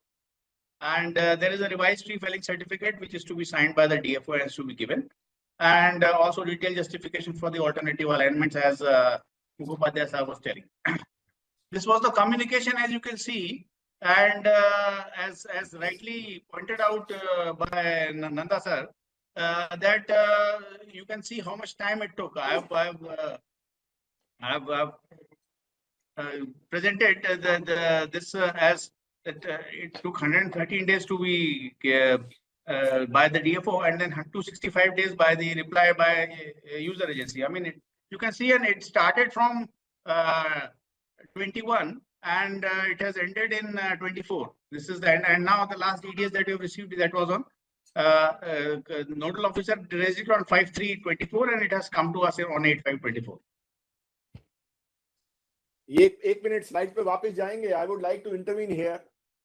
यहाँ पे आप देखें कि जो रिप्लाई का जो नंबर ऑफ डेज है, it is getting gradually reduced because you know there is a constant intervention by the headquarter, and now with the EDS mechanism coming into operation, जो कि आईटी डिवीजन और हम लोग साथ काम कर रहे हैं, ये टाइम और फर्दर रिड्यूस होने की कोशिश है हमारी. Next please. ये प्रोजेक्ट में आउट डिले होगा बिकॉज इसमें एनटीसीए का इंटरवेंशन भी चाहिए. Yes, that I have already pointed out. It will require NBWL clearance.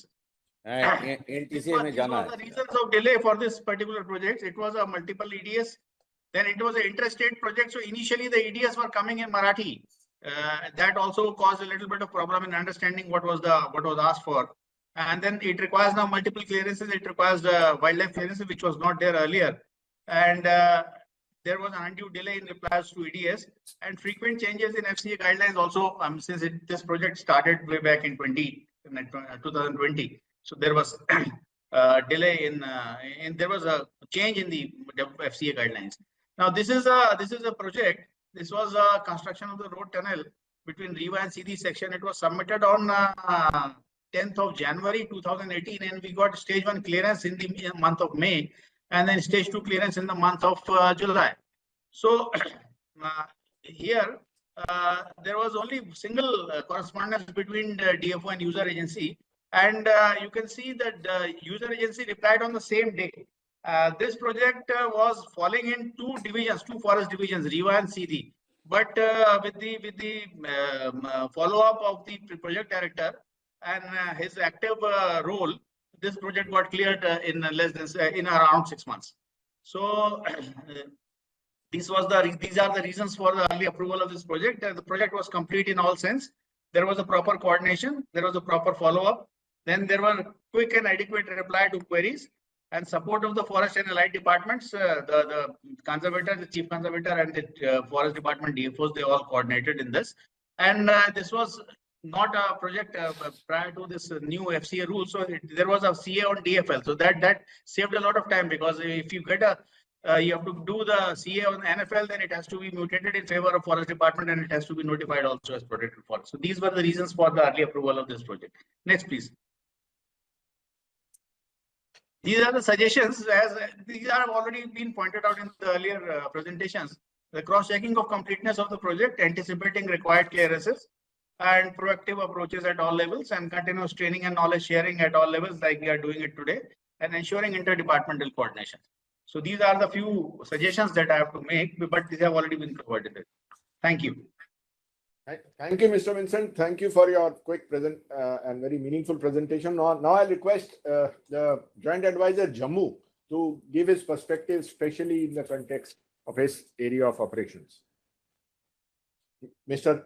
Ravi Kesar, please. Yes, sir. If Mr. Ravi Kesar is, not getting connected, we can go to the next, case study, that is Rajasthan.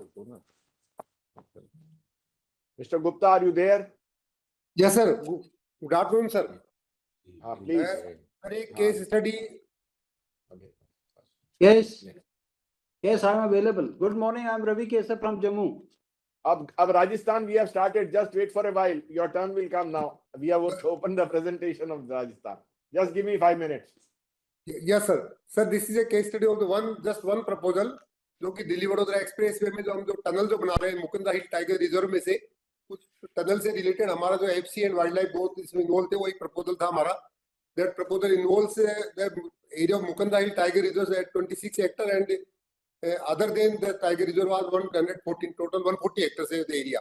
So though we got the final approval in this case, but what hurdles we face, that I want to just apprise. Next slide, please. Sir इसमें दो issue आए थे. पहला ये था कि हमारा एनपीडब्ल्यूएल ने एक कंडीशन इंपोज कर दी थी for relocation of 2 villages, Damodarpura and Mehndipura. तो उन दोनों विलेज को रिलोकेशन का एक कंडीशन वहां से लग के आ गई थी. दैट कंडीशन इन्वॉल्व्स, तो उसको that was A final implication of 112 crore. तो उसको हमने रिजोल्व करवाया था, हमने इस कंडीशन को वेव करवाया था बाद में. और सेकंड इश्यू हमारे आ गया था कि जैसे काम वर्किंग परमिशन हमें मिली, काम शुरू किया तो हमारे कंसेशन से वायलेशन कर दिया था in the tiger reserve area. उसको हमने भी फिर हमने दोनों प्रॉब्लम को सोल्व किया. That I to apprise. Next slide please. तो हमारा एनपीडब्ल्यूएल ने हमारे एक कंडीशन लगा दी थी कि 2 गांव जो थे हमारे गिरधारीपुरा और दामोदरपुरा, उन दोनों का विलेज रिलोकेशन का फंड हमें देना था from CSR fund of the NHAI. तो उसका हमारा जो इम्प्लीकेशन आया, 2 विलेज है 750 फैमिलीज, तो 15 लाख रुपए पर फैमिली की रेट से है जो फाइनल से इम्प्लीकेशन ऑफ 112.5 करोड़. तो हमने देन भी रिप्रेजेंटेड और हमने स्टेट गवर्नमेंट और सबसे इसको रिप्रेजेंट किया. फाइनली चीफ वाले वार्डन के यहाँ से उन्होंने रिकमेंड तो कर दिया, लेकिन वो रिकमेंड किया just to delete the word CSR. तो सीएसआर को डिलीट करने से हमारी प्रॉब्लम सोल्व नहीं हो रही थी. कि हमें लास्ट मोमेंट पे पता लग गया कि इसमें केवल सीएसआर वर्ड डिलीट हो रहा है. तो हमने हमारे तो उस वक्त जो आरओ थे एम के जैन सर, उनका they had a very good rapport with the bureaucracy. तो हम प्रिंसिपल सेक्रेटरी टू सीएम से मिले, उनको पूरा केस रिप्रेजेंट किया और फिर फाइनली हमारे मंत्री महोदय को इंटरव्यू करवाया then chief minister Gehlot sir से, और उनके वहां से फिर हमने उस कंडीशन को वेव करने के लिए रिकमेंड करवाया. और फिर हमने स्टेट वाइल्ड लाइफ बोर्ड में प्रपोजल दे करके वहां से हमने उसको रिकमेंड करवाया. फिर नेशनल बोर्ड से फाइनली कंडीशन हमने वेव करवाई. तो सेकंड इसमें तो हमारा इश्यू आ रहा था सर वायलेशन केस का. जैसे हमें working permit, the project was to dug the underground tunnel in the entire area of the Mukundra tiger reserve. तो 3.5 किलोमीटर लेंथ की टनल बनानी थी। उसमें हमारा ट्री कटिंग 0 था, सरफेस डिस्टेंस 0 था, और एनपीवी की कंडीशन हमारी 20% थी, जो कि अंडरग्राउंड टनल के केस में होता है।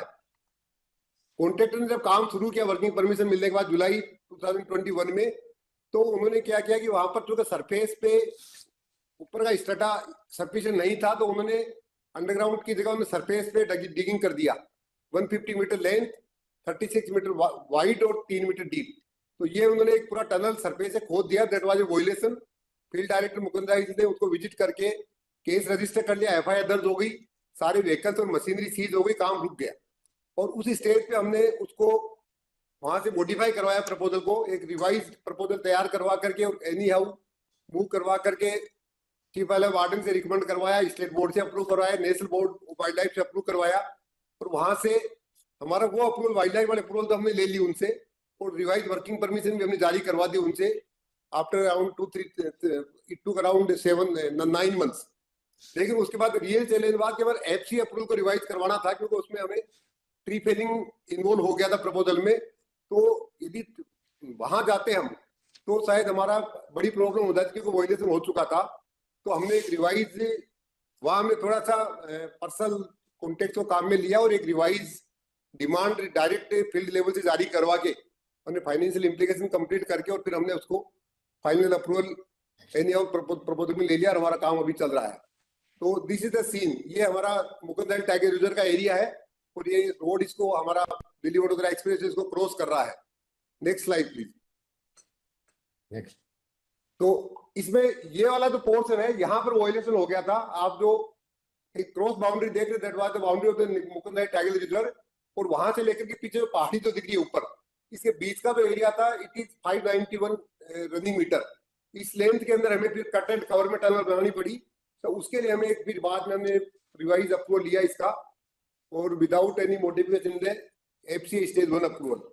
तो ये हम इसमें हाईलाइट करना चाह रहे थे। गुप्ता जी आपको सर आपका भी टर्न आएगा तब बोलिए। चलिए अब आगे बढ़िए थोड़ा सा। आपको Gupta ji please continue. Sir जो मैं यहाँ जो कहना चाहूँगा, जो प्रिकॉशन हमें जो लेना चाहिए सर, पहला कि हमें एक तो सर कभी ओवर कमिटमेंट डिपार्टमेंट के सामने नहीं करना चाहिए। हमारे जो मैं जो दो विलेज रिलोकेशन की जो बात कर रहा हूँ सर, ये चीफ वार्डन के यहाँ एक मीटिंग में हमारे इधर एक कमिटमेंट एनएचआई ने कर दिया था कि हम we will support for relocation of 2 villages. और वही हमारी कंडीशन में लग के आ गया, तो वो पता लगा कि बाद में दैट 112 करोड़। तो इस तरह की हमें ओवर कमिटमेंट से नहीं करनी चाहिए। सेकंड चीज है, हमारे यहाँ कई बहुत सारे केसेस में कंडीशन लग के आ गई थी कि NHAI will provide forest vehicles toll free movement as for forest vehicles. तो इस कंडीशन में जो हम इसको हम इम्प्लीमेंट नहीं कर सकते हैं। तो कुछ केसेस में हमारे पीडीज ने इसमें एफिडेविट दे दिया कि we will comply with this condition, जबकि प्रैक्टिकली वो कंडीशन इंप्लाई करना पॉसिबल नहीं है। तो बाद में प्रॉब्लम होती है। तो इस तरह के हमें और कमिटमेंट से during the process of approval हमें नहीं करनी चाहिए। This is my one suggestion. Second की जब भी हम डीपीआर बनाए तो हम डीपीआर को हम थोड़ा केयरफुली बनाए। हमारा जो टाइगर रिजर्व में जो जा रहा था टनल, इसके बेसिकली डीपीआर में डिफेक्ट रह गया था। डीपीआर को पूरा अंडरग्राउंड प्रपोज कर दिया, जबकि वहां पर अंडरग्राउंड पूरी टनल पॉसिबल नहीं था, क्योंकि वहां पर ऊपर सफिशिएंट स्ट्रेटा अवेलेबल नहीं था जहां पर अंडरग्राउंड टनल बन सकता था। तो वहां पर कट एंड कवर मेथड से टनल बन सकता था।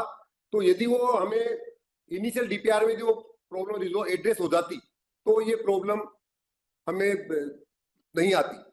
तीसरा मेरा सजेशन ये कि हमें वायलेशन को बिल्कुल 100% अवॉइड करना चाहिए। जब भी किसी केस में कोई वायलेशन रिपोर्ट एक बार हो जाता है तो फिर वो प्रॉब्लम वो कभी सोल्व हो नहीं पाता। जस्ट मैं 2 एग्जांपल देना चाहूंगा।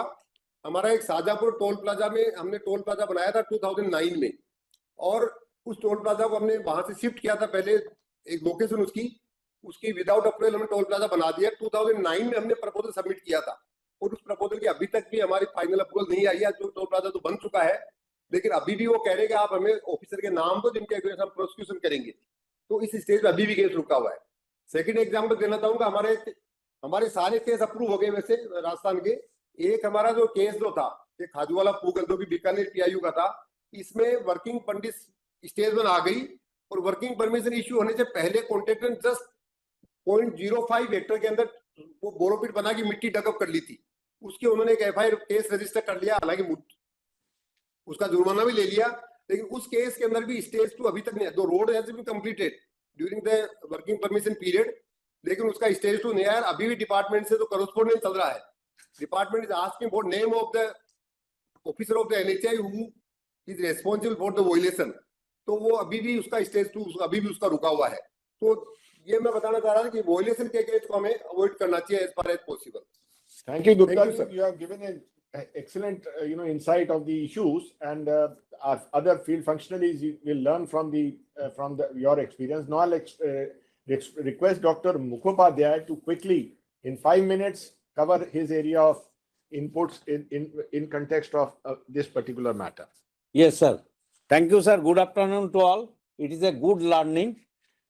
Already I mentioned that regarding selection of alignment, we have done 6 options. When the project, this is the 296 kilometer project of the Sona to Vadodara, falls in the state of Rajasthan. Kindly see the KML file. That green patches are the tiger reserve, and the pink on the other side of the Ranthambore Tigers National Park, and yellow is the Ranthambore Tiger Sanctuary. So how we choose the alignment, so that there should not be, we are not going any, within the, we are passing tiger reserve, but on the lean portion. First. Secondly, already I mentioned, when there is a not avoidable scenario, the proper mitigation measure has to be constructed. What kind of mitigation measure we have done? Because this stage of 296 kilometers passing through major 3 national parks. One is the Ranthambore Tiger National Park, Ranthambore National Park. Second, subsequently, the Chambol Sanctuary, National Chambol Sanctuary. Then, whatever Gupta Sahab has mentioned, that is the Tiger, Mukandra Tiger Hill, Mukandra National Park.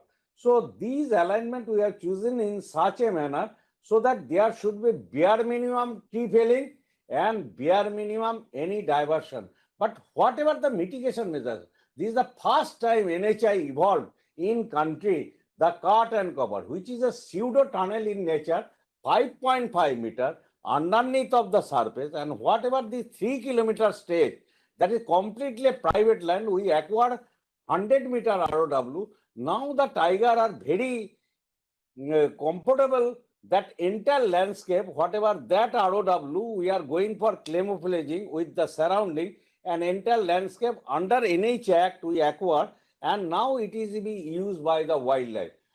Subsequently, we done for an elevated corridor where there is a paddy land. This is not a forest land, but we have to done elevated corridor because regularly tiger are passing through that patches. Go to the next patch, that is National Chambol Sanctuary. We constructed a cable stayed bridge of around 700 meters where there should not be any piers on the water body, including the flat plate. So these are the structure, whatever we put in the tiger reserve and its ESZ. Go to the next slide, please. Next slide. This, kindly see, this is the cut and cover technology. Now it is being accepted widely by National Board of Wildlife. We are doing this practice in various projects.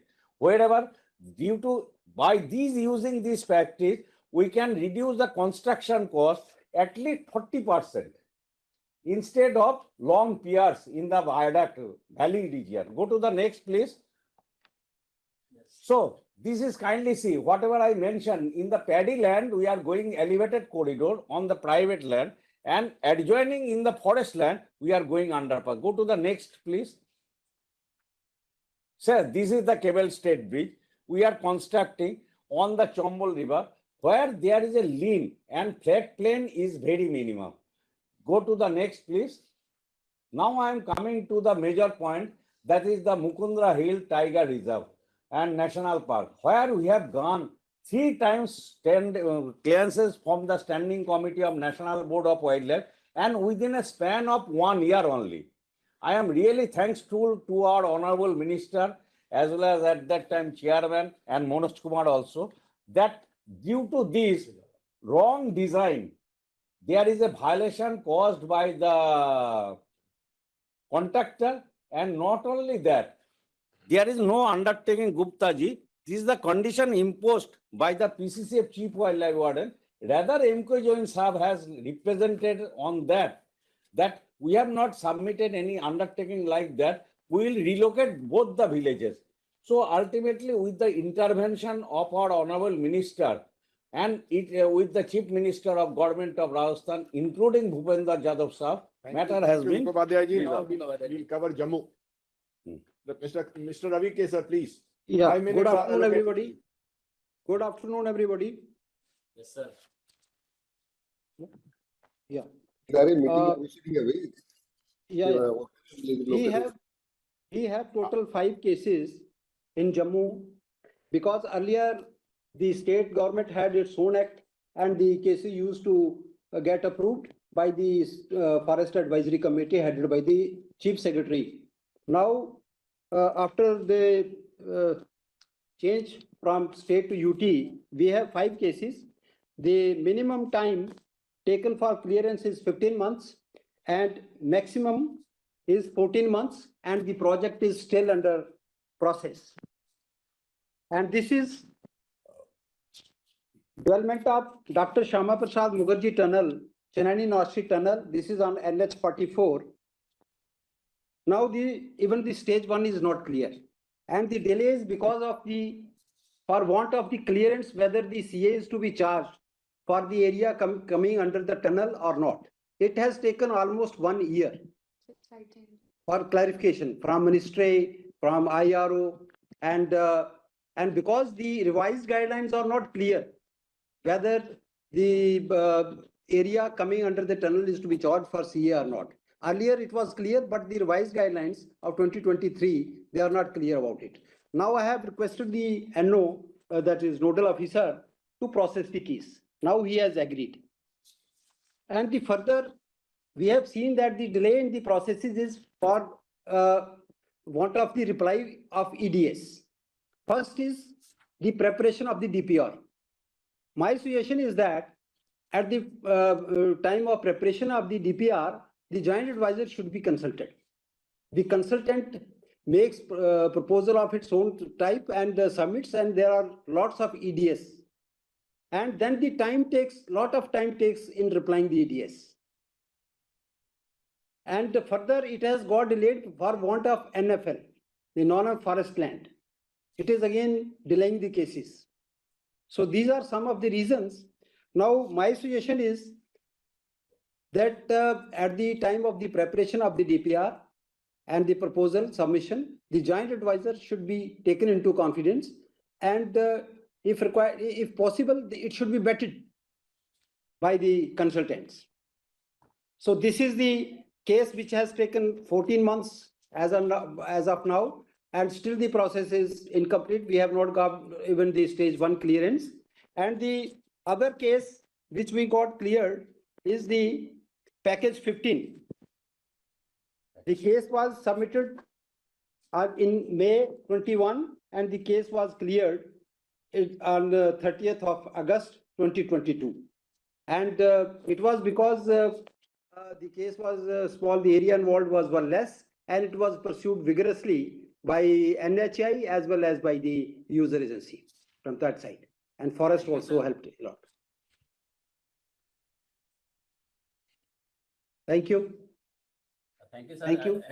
Actually, sir, your active participation for dealing with all the DPRs are already, sir. We have issued the instructions to all the ROs and the PTs as well as all the joint advisors, sir. Already in the first orientation, the meetings are already chairman, sir, and members have already directed for the active participation to look into all the DPR ongoing the DPR, sir. So इसमें sir किसी का पूछने की जरूरत नहीं है sir. It is your baby, sir. Kindly just enter into the. अब आरो साहब ने किया है, better coordination करवाई है, and every day he is taking the feedback कि क्या हो रहा है, progress क्या हो रहा है. Now it will get expedited. Yes, sir. Now, sir. Taking keen interest in this. Now, sir, joint advisor, the Bangalore, sir. Thank you. Joint adviser Bengaluru साहब हैं क्या? जॉइंट एडवाइजर बेंगलुरु राजीव रंजन साहब, you are not around or there are some connectivity issue, we can go to the joint advisor Lucknow. या लखनऊ दुबे साहब, लखनऊ दुबे साहब है? Yes, I'm here. या please. Good morning to all. In fact, allocated your presentation is a bit lengthy. The allocated time is just 7 minutes. Okay, sir. Okay, sir. Thank you. So I'll take listen to that, sir. I'll just go through quickly. This is the sort of Kanpur Ring Road, which is the worst case scenario for UP West as of now. These are the EDS released during the, so they are almost similar to the learnings we had earlier. Here I'll highlight the same point again, which J. Jammu has quoted here, that DPR should be in liaison with JAs. Next slide. Next slide. So the commitment, small things, commitment certificate for roadside avenue plantation, mentioned PF land in Kanpur Ring Road situation. The major objections were the KML files of both the forest land diverted as well as the CL land. So this needs to be clarified, and it is already there in the ministry. With my intervention, I think they have put it on hold, and I think within the next 2-3 days will be through. The other thing is the reserve forest area can be provided. Asking for the alternative alignments and the areas involved in the 3 alignments, the forest area involved, and the alternatives suitable, suggested for the CL lands, accordingly given in all the 3 alignments. Then comes the sort of demarcation of the forest area. This is again actual objection which they have put up. I just got it by writing to the main points. Then area calculation sheet is not there. Area calculation also needs to be submitted.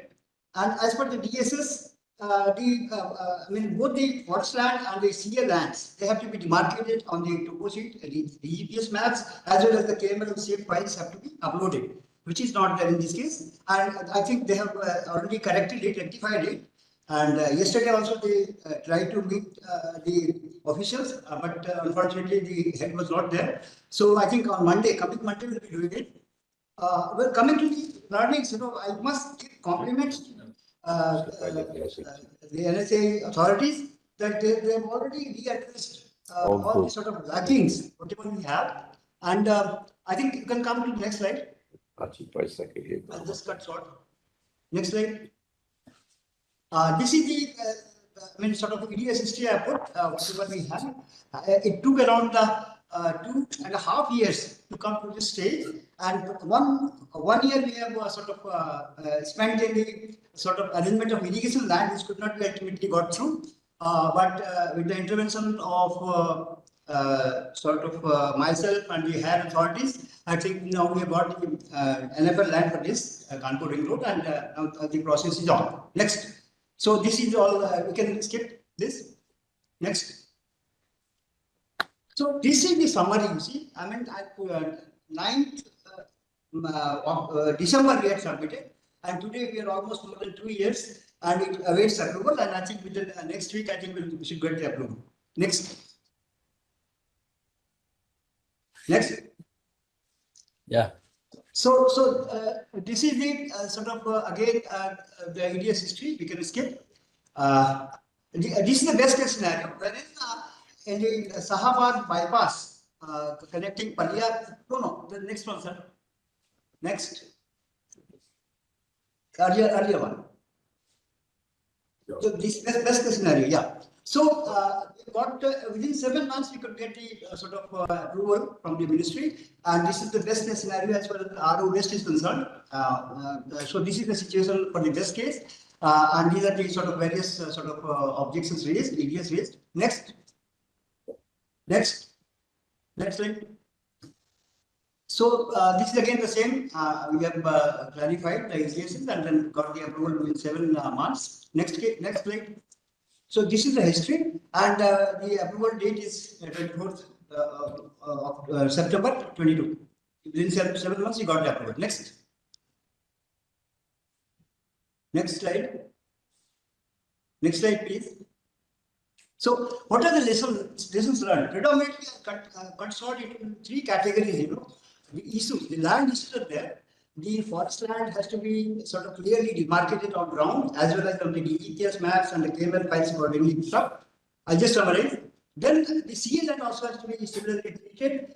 In this Kanpur case, there are certain parts of CA land which, according to them, falls under the forest area. The trees are there. So that has to be clarified, and it has to be leasibly produced while submitting the proposals on the platform, the valuation platform. So this is the thing, and this has come from the DSS analysis they have put up at the ministry level, IRO Lucknow. And in this case, NOC for railways, that also takes quite a bit of time. I have an experience of working in the state, and the railways, but it was got, and NOC has been received, and the proposal is through. Then submission of gazette notification. And all these points have been earlier pointed out by all our learned speakers earlier. And georeferencing of the maps. Then now coming to the next case, from the RO East, although luck could have it, we don't have any pendency as of now, but recently, in the 3rd week of November, we got the Varanasi-Ranchi Kolkata Expressway clearance. Courtesy where the DFL, I think this was one of the first cases, pioneer cases, wherein we got DFL for land transfer for highways. So again, the delay is the same.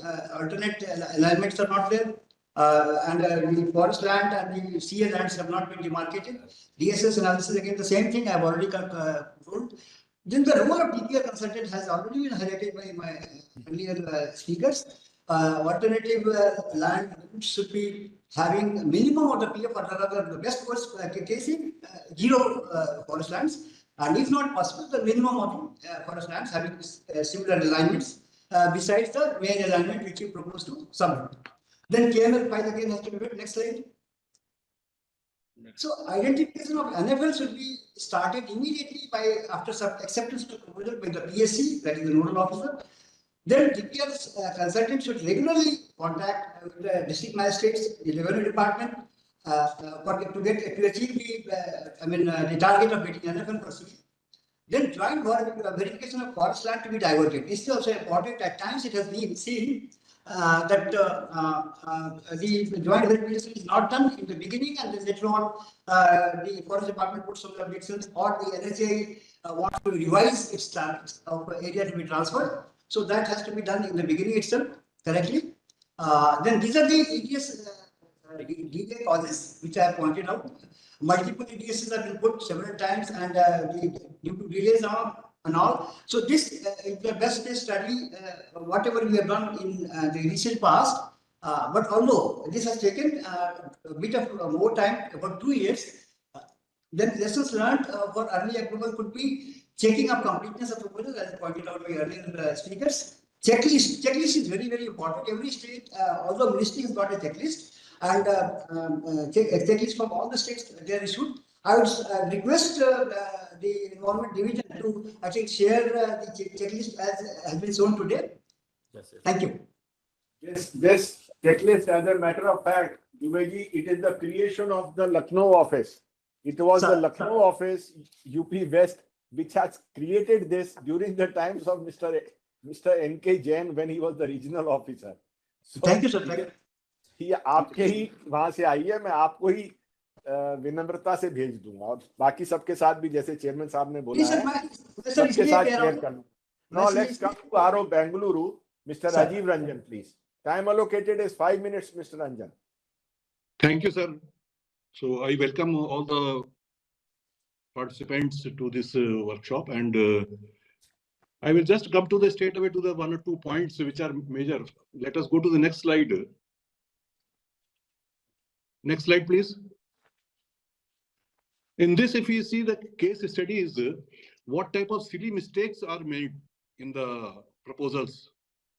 First is the name of the proposal they are writing is a consultancy service for preparation of feasibility study detailed project report. So this type of names are given. Due to that, the government of India has returned back and raised the EDS for this, that how you can make this type of project. This means due diligence is not done at the level of all the officials of the regional office. Second thing, if we see in the down below, that there is a mismatch in the length of the road. At one place, we are mentioning 80 kilometer, another side, we are mentioning the 78 kilometer. This means we are not cross-checking what is the thing which is in the proposal. Similarly, the length of the road from the forest area, it is never specified in the projects, what we are finding. So whenever it is going to the nodal officer or to the IRO, they are raising that, what is the length of the road? So which is the basic thing which is not mentioned in the proposal. This means the DPR consultants who are preparing the project, they are not applying their mind and they are just making something and pushing the proposal. So my request is that, because when I'm sitting in the Bangalore, DPR consultants are mainly from the Gurgaon or Meerut or from that area, and for them coming to the Bangalore itself it will cost them something around 25,000 rupees. Yes. So if we are having the local DPR consultant, then they can go to the field and they can do the verification. As soon as one EDS comes, then they will be just grappling with that EDS. And when we are talking to them, then only they will be saying, okay, I will be sent the information in 2 days or 3 days or 5 days time or KML, because the KML file and the village map constellation thing is a thing which we are doing at our level, and then we are remitting it back to them and they are making the thing. Because the forest department in the Bangalore, they are having the ICT wing where they are doing this reconciliation job. I am sending you, come here, you sit with them and immediately the things can be done in the half an hour time. But because of the remoteness of the DPR consultant, the things are becoming difficult. Next slide. If we see in the next slide, the time which is taking in the EDS, sometime it is taking the 80 days, the 40 days in the reply of the one EDS itself. So this is the thing, as sometimes we are not aware the EDS is raised.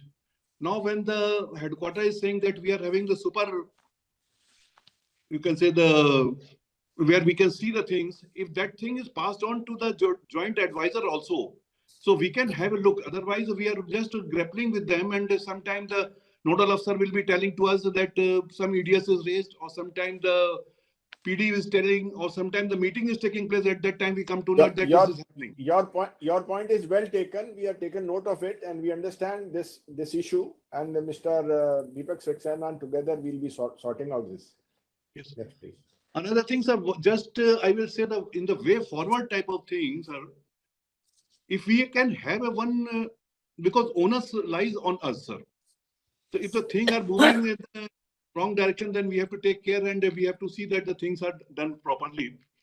If we can make one coordination committee type of thing at the level of the Deputy Commissioner, DC, who is doing this job, then the RO, PD and the user, this forest department and all will be sitting together and they will be giving the push to the thing. So that will be thing which will be making the work slightly easier. So that is the one thing we want, that some coordination can be done at the Deputy Commissioner level, because he is generally taking care of all those things. And whenever the ministers are coming, when the CM is there, then he will be putting forward the things. Another issue which is lingering in the Karnataka is the 9 lakh kilometer per kilometer thing is there, which is taken up by the Honorable Chairman also with the state government, but still things are not happening. So my request is that let us do something in this also, because or we will have to keep on giving the amount and we have to de-scope the amount from the contractors concessioners agreement. So these are the few points, because rest of the thing, everything is covered by the... Thank you, Mr. Ranjan, for your very nice presentation. Now we'll request Regional Office Chandigarh, Dr. Lomis and Viknesh Sahab to please provide their inputs. Lomis Sahab, RO Chandigarh.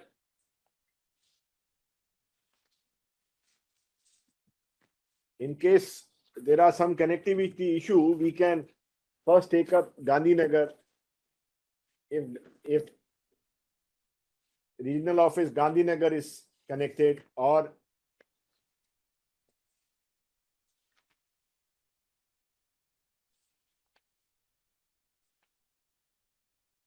Odisha.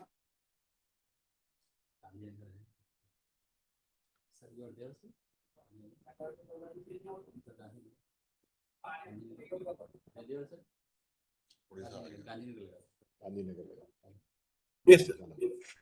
Good afternoon, sir. Just a second, Mr. Mohanty. First, let Gandhinagar complete. Gandhinagar, ठीक है शर्मा साहब, audio आ रही है sir?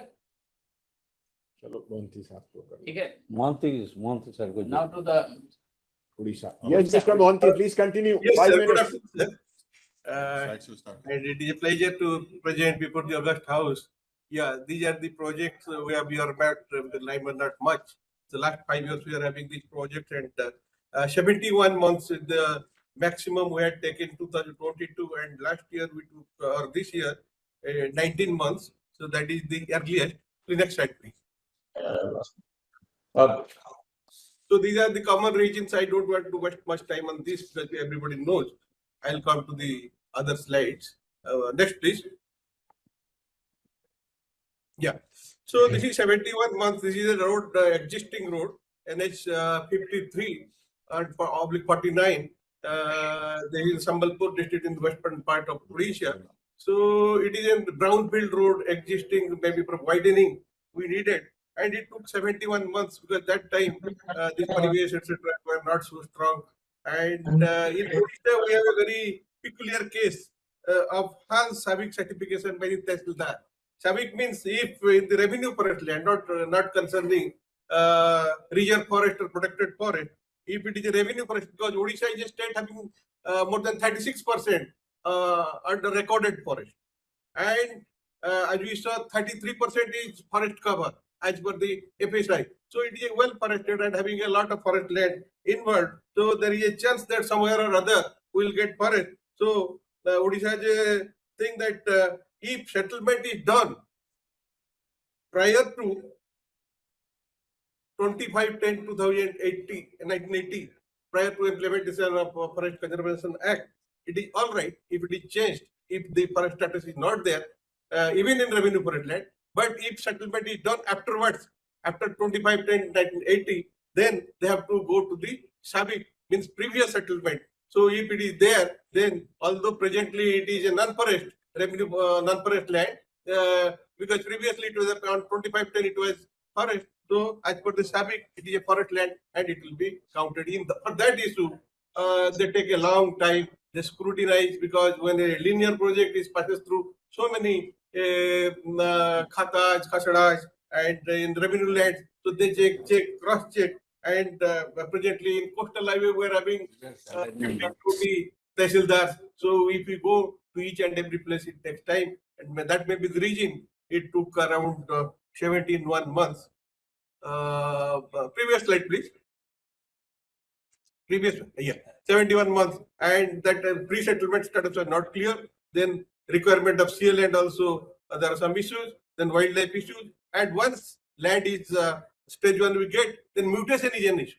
Mutation also takes long time, sometimes 5 months, 6 months. So final clearance got about 71 months. Now recently, this month, we got a for Koraput, Nabarangpur, the Greenfield corridor, that is for extra land, about 48 hectares. We have got it in 17 months, sorry, about 19 months, but with all care, because the PD was very nice person, Mr. Venkat Surlu, who is the present PD of Koraput. One cannot expect a better PD than him, going to everybody, to the collector, to the forester, and standing before them, and with folded hands. And even then, we got 19 months, nowhere near 4 to 5 months, which is stipulated by the ministry. So that's what is happening. And what we'll say, my suggestion, preemptive action by PDS and DPR consultant, Mr. Rajiv said, that DPR consultant should be around. How you'll come from Delhi all the time and look after, so this is like doing from a distance, remote controlling, that is taking a lot of time. Then complete the project from all angles. Good PR, as we saw, PDs and all, even I am there, I go time and again. So all these things, if we take care and proactively, here we have got a good CM and CS and Revenue Forest Secretary. who are helping us, but difficulty were field level. Thank you, Mr. Mohanty. Now we'll request Joint Advisor Gandhinagar, Mr. D.K. Sharma, quickly give his, presentation. Yeah, good afternoon, everybody. Hope I am audible now. Yes, Yes, sir. yes. It was muted from the headquarters earlier. No issue.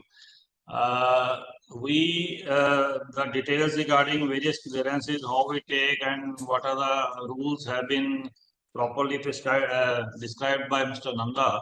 And now there are two case studies regarding Gandhinagar which I can find out. उसमें first one जिसमें के timely approval आ गया था. The first one is regarding construction of vehicle underpass. Area involved was totally forest area, 8.265 hectare, and it was in Surat Hajira project. Next slide, please. You can see that submission date was 10th February 23, and stage 1 clearance was given in August 23. That is about 6 months time was taken. Though the time prescribed is total time was 120 days for stage 1 and stage 2, but we got in 6 months. Next. Stage 2 clearance was given in 5 months and 15 days. And everything, if we see that timeline, we can see there was no held up at any stage. The proposal moved forward very smoothly, and stage 2 clearance was given. So we can see that there was correctness of data, there was smooth coordination, proposal was complete, EDS was also replied in time, and CA was on double degraded, and there was timely compliance of stage 1 conditions. That's why we got the timely approval. Now we move to the next slide, where the proposal is about widening of Bhavnagar to Verawal Road. This is coastal highway, and total length was 265, and you can see the forest area was very large, 429 hectares. So if we see the timeline, see the proposal started in 14 and stage 2 clearance came in 23. So that is it took about 2 years to get the stage 1 clearance, and it took about 7 years and 8 months for stage 2 clearance. So there was time lag in stage 2 clearance, and if we see the reasons, next slide please. In this proposal, it is observed that stage 1 clearance was given after about 22 months, that is on March 16, and stage 2 was accorded on 9th November 23. This was inordinate delay. The proposal was initiated in 2014 and finally approved in 2023. I tried to find out the main reasons. The main reason was that the project involved was in many districts. There were 3-4 districts and multiple forest divisions. And proposal, because when it was submitted, it was in physical mode in 2014. There was difficulty in coordination between various divisions, and there was lack of transparency. पता नहीं चलता था किसके पास proposal पड़ा हुआ है, कहाँ पे क्या अटका हुआ है. मतलब physically you had to move from one place to other place, and there was no coordination between the various divisions. लेकिन जो मेन चीज which I could find out from the correspondence is that there were repeated EDS regarding CA. CA proper नहीं था, उसमें there were so many water bodies. उसका the CA was proposed in divisions which were other than those divisions जिसमें के diversion था. So this created a lot of problems, and finally there were issues like PIU, जो अपना NHI का PIU है, वो भी 3 बार चेंज हुआ. The proposal was submitted by Rajkot PIU, then it moved to Somnath, then it moved to Bhavnagar. And similarly, there was changes in the RO office. पहले भोपाल था, फिर गांधीनगर आया. So all these changes and constant changes and issues regarding CA, there was inordinate delay of about 10 years, almost 10 years in getting the final results. Thank you. I'll request Dr. Mukhopadhyay to give his perspective, especially with regard to a very, very fragile eco-sensitive zone in the context of Surat-Nasik-Ahmednagar Expressway. And what are the key learnings from that? Please, Mukhopadhyay, 3 minutes, please. Yes, sir. Good afternoon, sir. Kindly see the alignment. So this green color is under implementation of the Delhi-Mumbai Expressway phase 2. This red color, whatever the proposed through the Western Ghat of 62 kilometers stage. And whatever this is the existing road where it is likely to be improved as per the.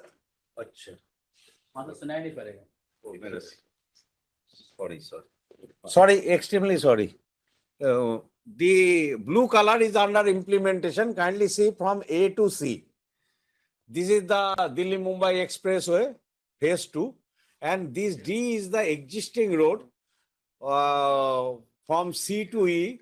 And A to E is our proposed road. So what is our learning? This is learning generally we are obtaining TOR from Ministry of Environment Forest within 1 month only. It is our record in headquarter level. Within 1 month, as soon as we submit the proposal in the main meeting, we are trying to obtain the terms of reference within a month. But however, in this specific project, the first proposal was apprised during November 2021, and we got the approval from the MOFCC only for the alignment passing through this Western Ghat. After 2 years, so, and after repeated 5 times appraisal by the EAC under intervention of the all our chairman, secretary, and so on, so on. So it is our learning, major learning, whenever we are exploring any alignment through such type of critical area. So we have to think about is there any alternate alignment or like that. But whatever committee insisting from very initial state, you don't, I am doing quickly, sir. Just 2 minutes I will take. You explore the existing road. Kindly see existing road. I can show the plan and profile. It is completely designed pattern. Their existing road, there is a 86 hairpin bend, and where 8 number hairpin bend, that blue color you will find on the existing road, which may not able to improve. If you have to improve, the PR side should be at 90 meter to 100 meter. So right now, for the technical constraint, that is construction constraint within the ROW, for launching the superstructure, so within ROW, to measure, it will be required 200, 300 meter ROW. Safety issue, technical issue, blasting issue, hill cutting, and its use. All these are the major technical constraints, whereas we can go for the proposed alignment, and you kindly see that we have studied through the TERI as well as along with the MOFCC that we can save the huge quantity of carbon dioxide, that is 3,99,218 ton of carbon dioxide, that as far saved up to the rupees of 280 crore. If we can develop the greenfield alignment with the mitigation measure, it is a combination of mitigation measure, tunnel, viaduct, underpass, and elevated corridor. So out of 62 kilometers, around 28 kilometers, we put some structure, so there will be no surface impact, either on flora or fauna. So this is my request to all the PD as well as RO, whenever, and not only that, when they put the TOR approval, there is 8-9 condition to carry out studies from different organizations. Those studies, I don't know whether even the last visit to Mumbai, I requested to RO and as well PD to immediately start all those studies so that we can submit the final EIMP or the MOFCC. But all the forest diversion proposal till with the DFO level. Whatever yesterday I got the information from RB, that is DPR consultant. So this is my request to RO and concerned PD. Thank you, Dr. Mukhopadhyay. Now I will request the Joint Advisor, Dr. Lomis, to give his perspective very quickly. We have already overshot the time. Good afternoon, everyone. I'll quickly just take 2 minutes about telling about these things. I am just showing only two type of cases where we got the approvals at the earliest and where we got it at a many years interval. First one is about where we have taken 8 or 9 months. So main funda behind this was that there were only 1 or 2 EDS. So otherwise, no other special thing done. The case was prepared properly and it was got stage 1 and stage 2, they were taken in record time just because PDs, they were very responsive and they took a lot of effort whenever they were told. That's why we take these 8 and 9 months. Next, please. Here you will see that we submitted the case in 2014 and stage 2 came in 2022. It's not that it took that much. That stage 1 came very early. After that, NHA complied and then case was just lying like that. Unless MOEFCC, they made inventory of cases where stage 2 has not been taken. I'm just showing that when PDs, they get transferred sometimes or other staff gets transferred. The result is that some cases they are just hidden. Still, I am having 2 cases like this, where stage 1 was taken in time, compliance was done, but stage 2 was never bothered after that. So I am still struggling with 1 or 2 cases like that in Punjab and Haryana. And similarly, in the other case, the case was not done properly and it was left lying. Then it was again taken up in 2022 and then we took the approval for this case. So my only submission is that the PIU staff, whenever they are transferred, they should leave some charge note and they should mention about Forest Conservation Act and other clearances also in that how many are pending and wherever stage 1 is taken, stage 2 is pending. So if it's left in charge note, I think the successor PD will also take care of that. So these are the cases that we got done in last 3 years. And here the time varies from 6-7 months to about 101 months. So again, the main issues that I'll say is first thing about the DPR consultant. So DPR consultant part, they need training. Actually, they sent new persons who don't have even confidence of meeting the DFO or anyone. They just go to the office, come back, and they prepare their files in office without visiting the field. And that is where so many EDS they came from the forest department in both the states in Punjab and Haryana. And next part is sensitization of our own staff also from PIUs. They should have at least one nodal officer looking after these clearances and they can visit quarterly the forest office where they can discuss. Because these consultant people, that DPR consultants, they never bother to meet DFO or any concerned officer there. They just go to the dealing hand and get some query and come back. So that takes a lot of time of NHA.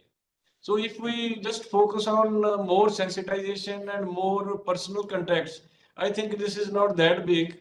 In our case, we have almost cleared every case till this NFL issue arose. And in NFL, Mr. Saxena was mentioning about one queries on one case.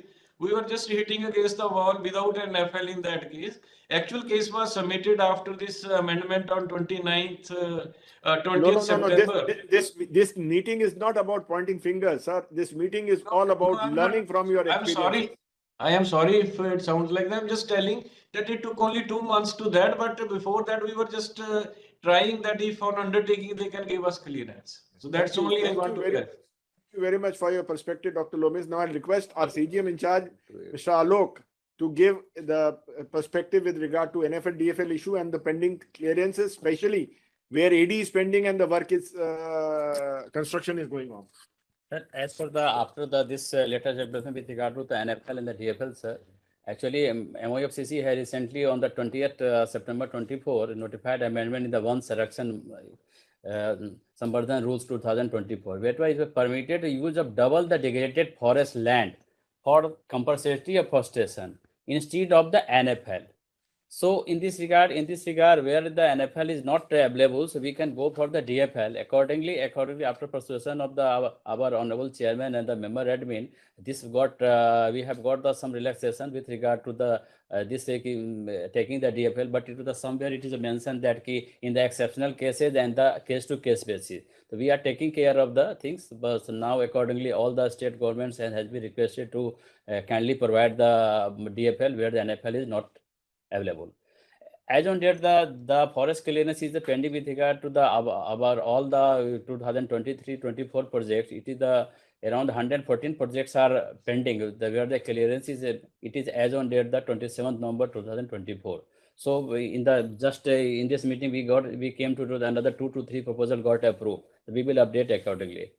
So in this our main concern is that where the AD has been already been issued the where as you see in the list there out of this 114 32 projects where ADs are pending and the 15s are under construction where during the construction of the work some stretches comes under the forest, so therefore the clearance is required. So these are the more priority issues and which has to be looked into on by all the concerned regional officer and the PD, and wherever the intervention is required we are also providing all the assistance with as per direction of the chairman and the member admin sir. So these are the case, kindly look into the with regard to the ADP.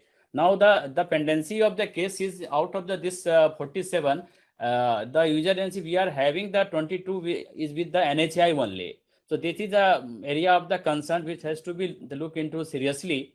And with regard to the EDS, everyone is saying that EDS is in this regard already headquarters has already issued the letter wherever the such EDC is there, the PD may contact the concerned authority where the EDS is lying.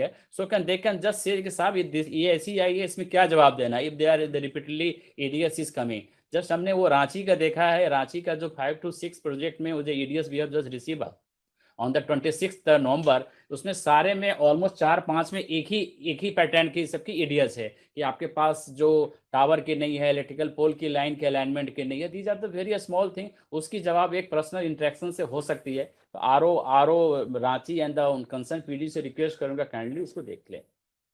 Thank you. तो these are दो हमारे जो progress जो after this 20 सितंबर 24 के बाद से we got the approval of the 11 proposal, but अभी आज के हिसाब से तो 2 और बढ़ गई है, तो probably the total result is 13. तो इन दिस रिगार्ड में यही है. Thank you. Now I hand over to the doctor Nanda for the way forward. We started the today's discussion with the संत कबीर जी का दोहे से हमसे बुरा ना कोई. अब हमारे को आज की ट्रेनिंग और कैपेसिटी बिल्डिंग के बाद इस प्रोग्राम को आगे बढ़ाना है. डीपीआर जैसा चेयरमैन साहब ने कहा, डीपीआर कंसल्टेंट्स की ट्रेनिंग करानी है, कैपेसिटीज बिल्ड करानी है, और साथ ही साथ हमें एनएचआई को सबसे ये स्लोगन के साथ आगे बढ़ाना है, एनएचआई से अच्छा ना कोई. तो वे फॉरवर्ड इज कि जो भी प्रपोजल बने उसमें एक्टिव कंसल्टेशन हो, पीडी का, जॉइंट एडवाइजर का, डीपीआर कंसल्टेंट्स का, technical officer of the RO office. Second is, we should strictly adhere to the checklist provided by MOEF. We should strictly adhere to the EDS checklist provided by NHI.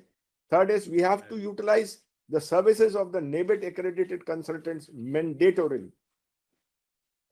It is a very slow moving process. हमारे को professional को इसके अंदर लाना है so that ये चीजें professionally handle करी जा सके. As suggestion has come, all the proposals, there is a circular of NHI are to be duly vetted by joint advisors, environment and plantation, so that the mitigation, the EDS aspects are reduced. And next issue is field functionary to avoid common mistakes, as has been narrated by. I'm going to share this presentation in the environment group so that we all learn from the various issues which have been faced in different parts of the country. We are now henceforth, as Mr. Saxena has presented, we are going to have strong supervision and monitoring of EDS with respect to EDS management and its compliances. We are going to, as we are already undertaking weekly monitoring of FCEC cases. हर हफ्ते हम लोग team environment करती है led by mister आलोक, और हर 15 दिन बाद हमारे member admin करते हैं. तो ये सिलसिला जारी रहेगा जब तक हम इस पेंडेंसी लेवल को बिलो 50 नहीं ले आए 114 से. Last but not the least is customisation of Parivesh portal in collaboration with NHI, as has been done with this is the task which you have to perform.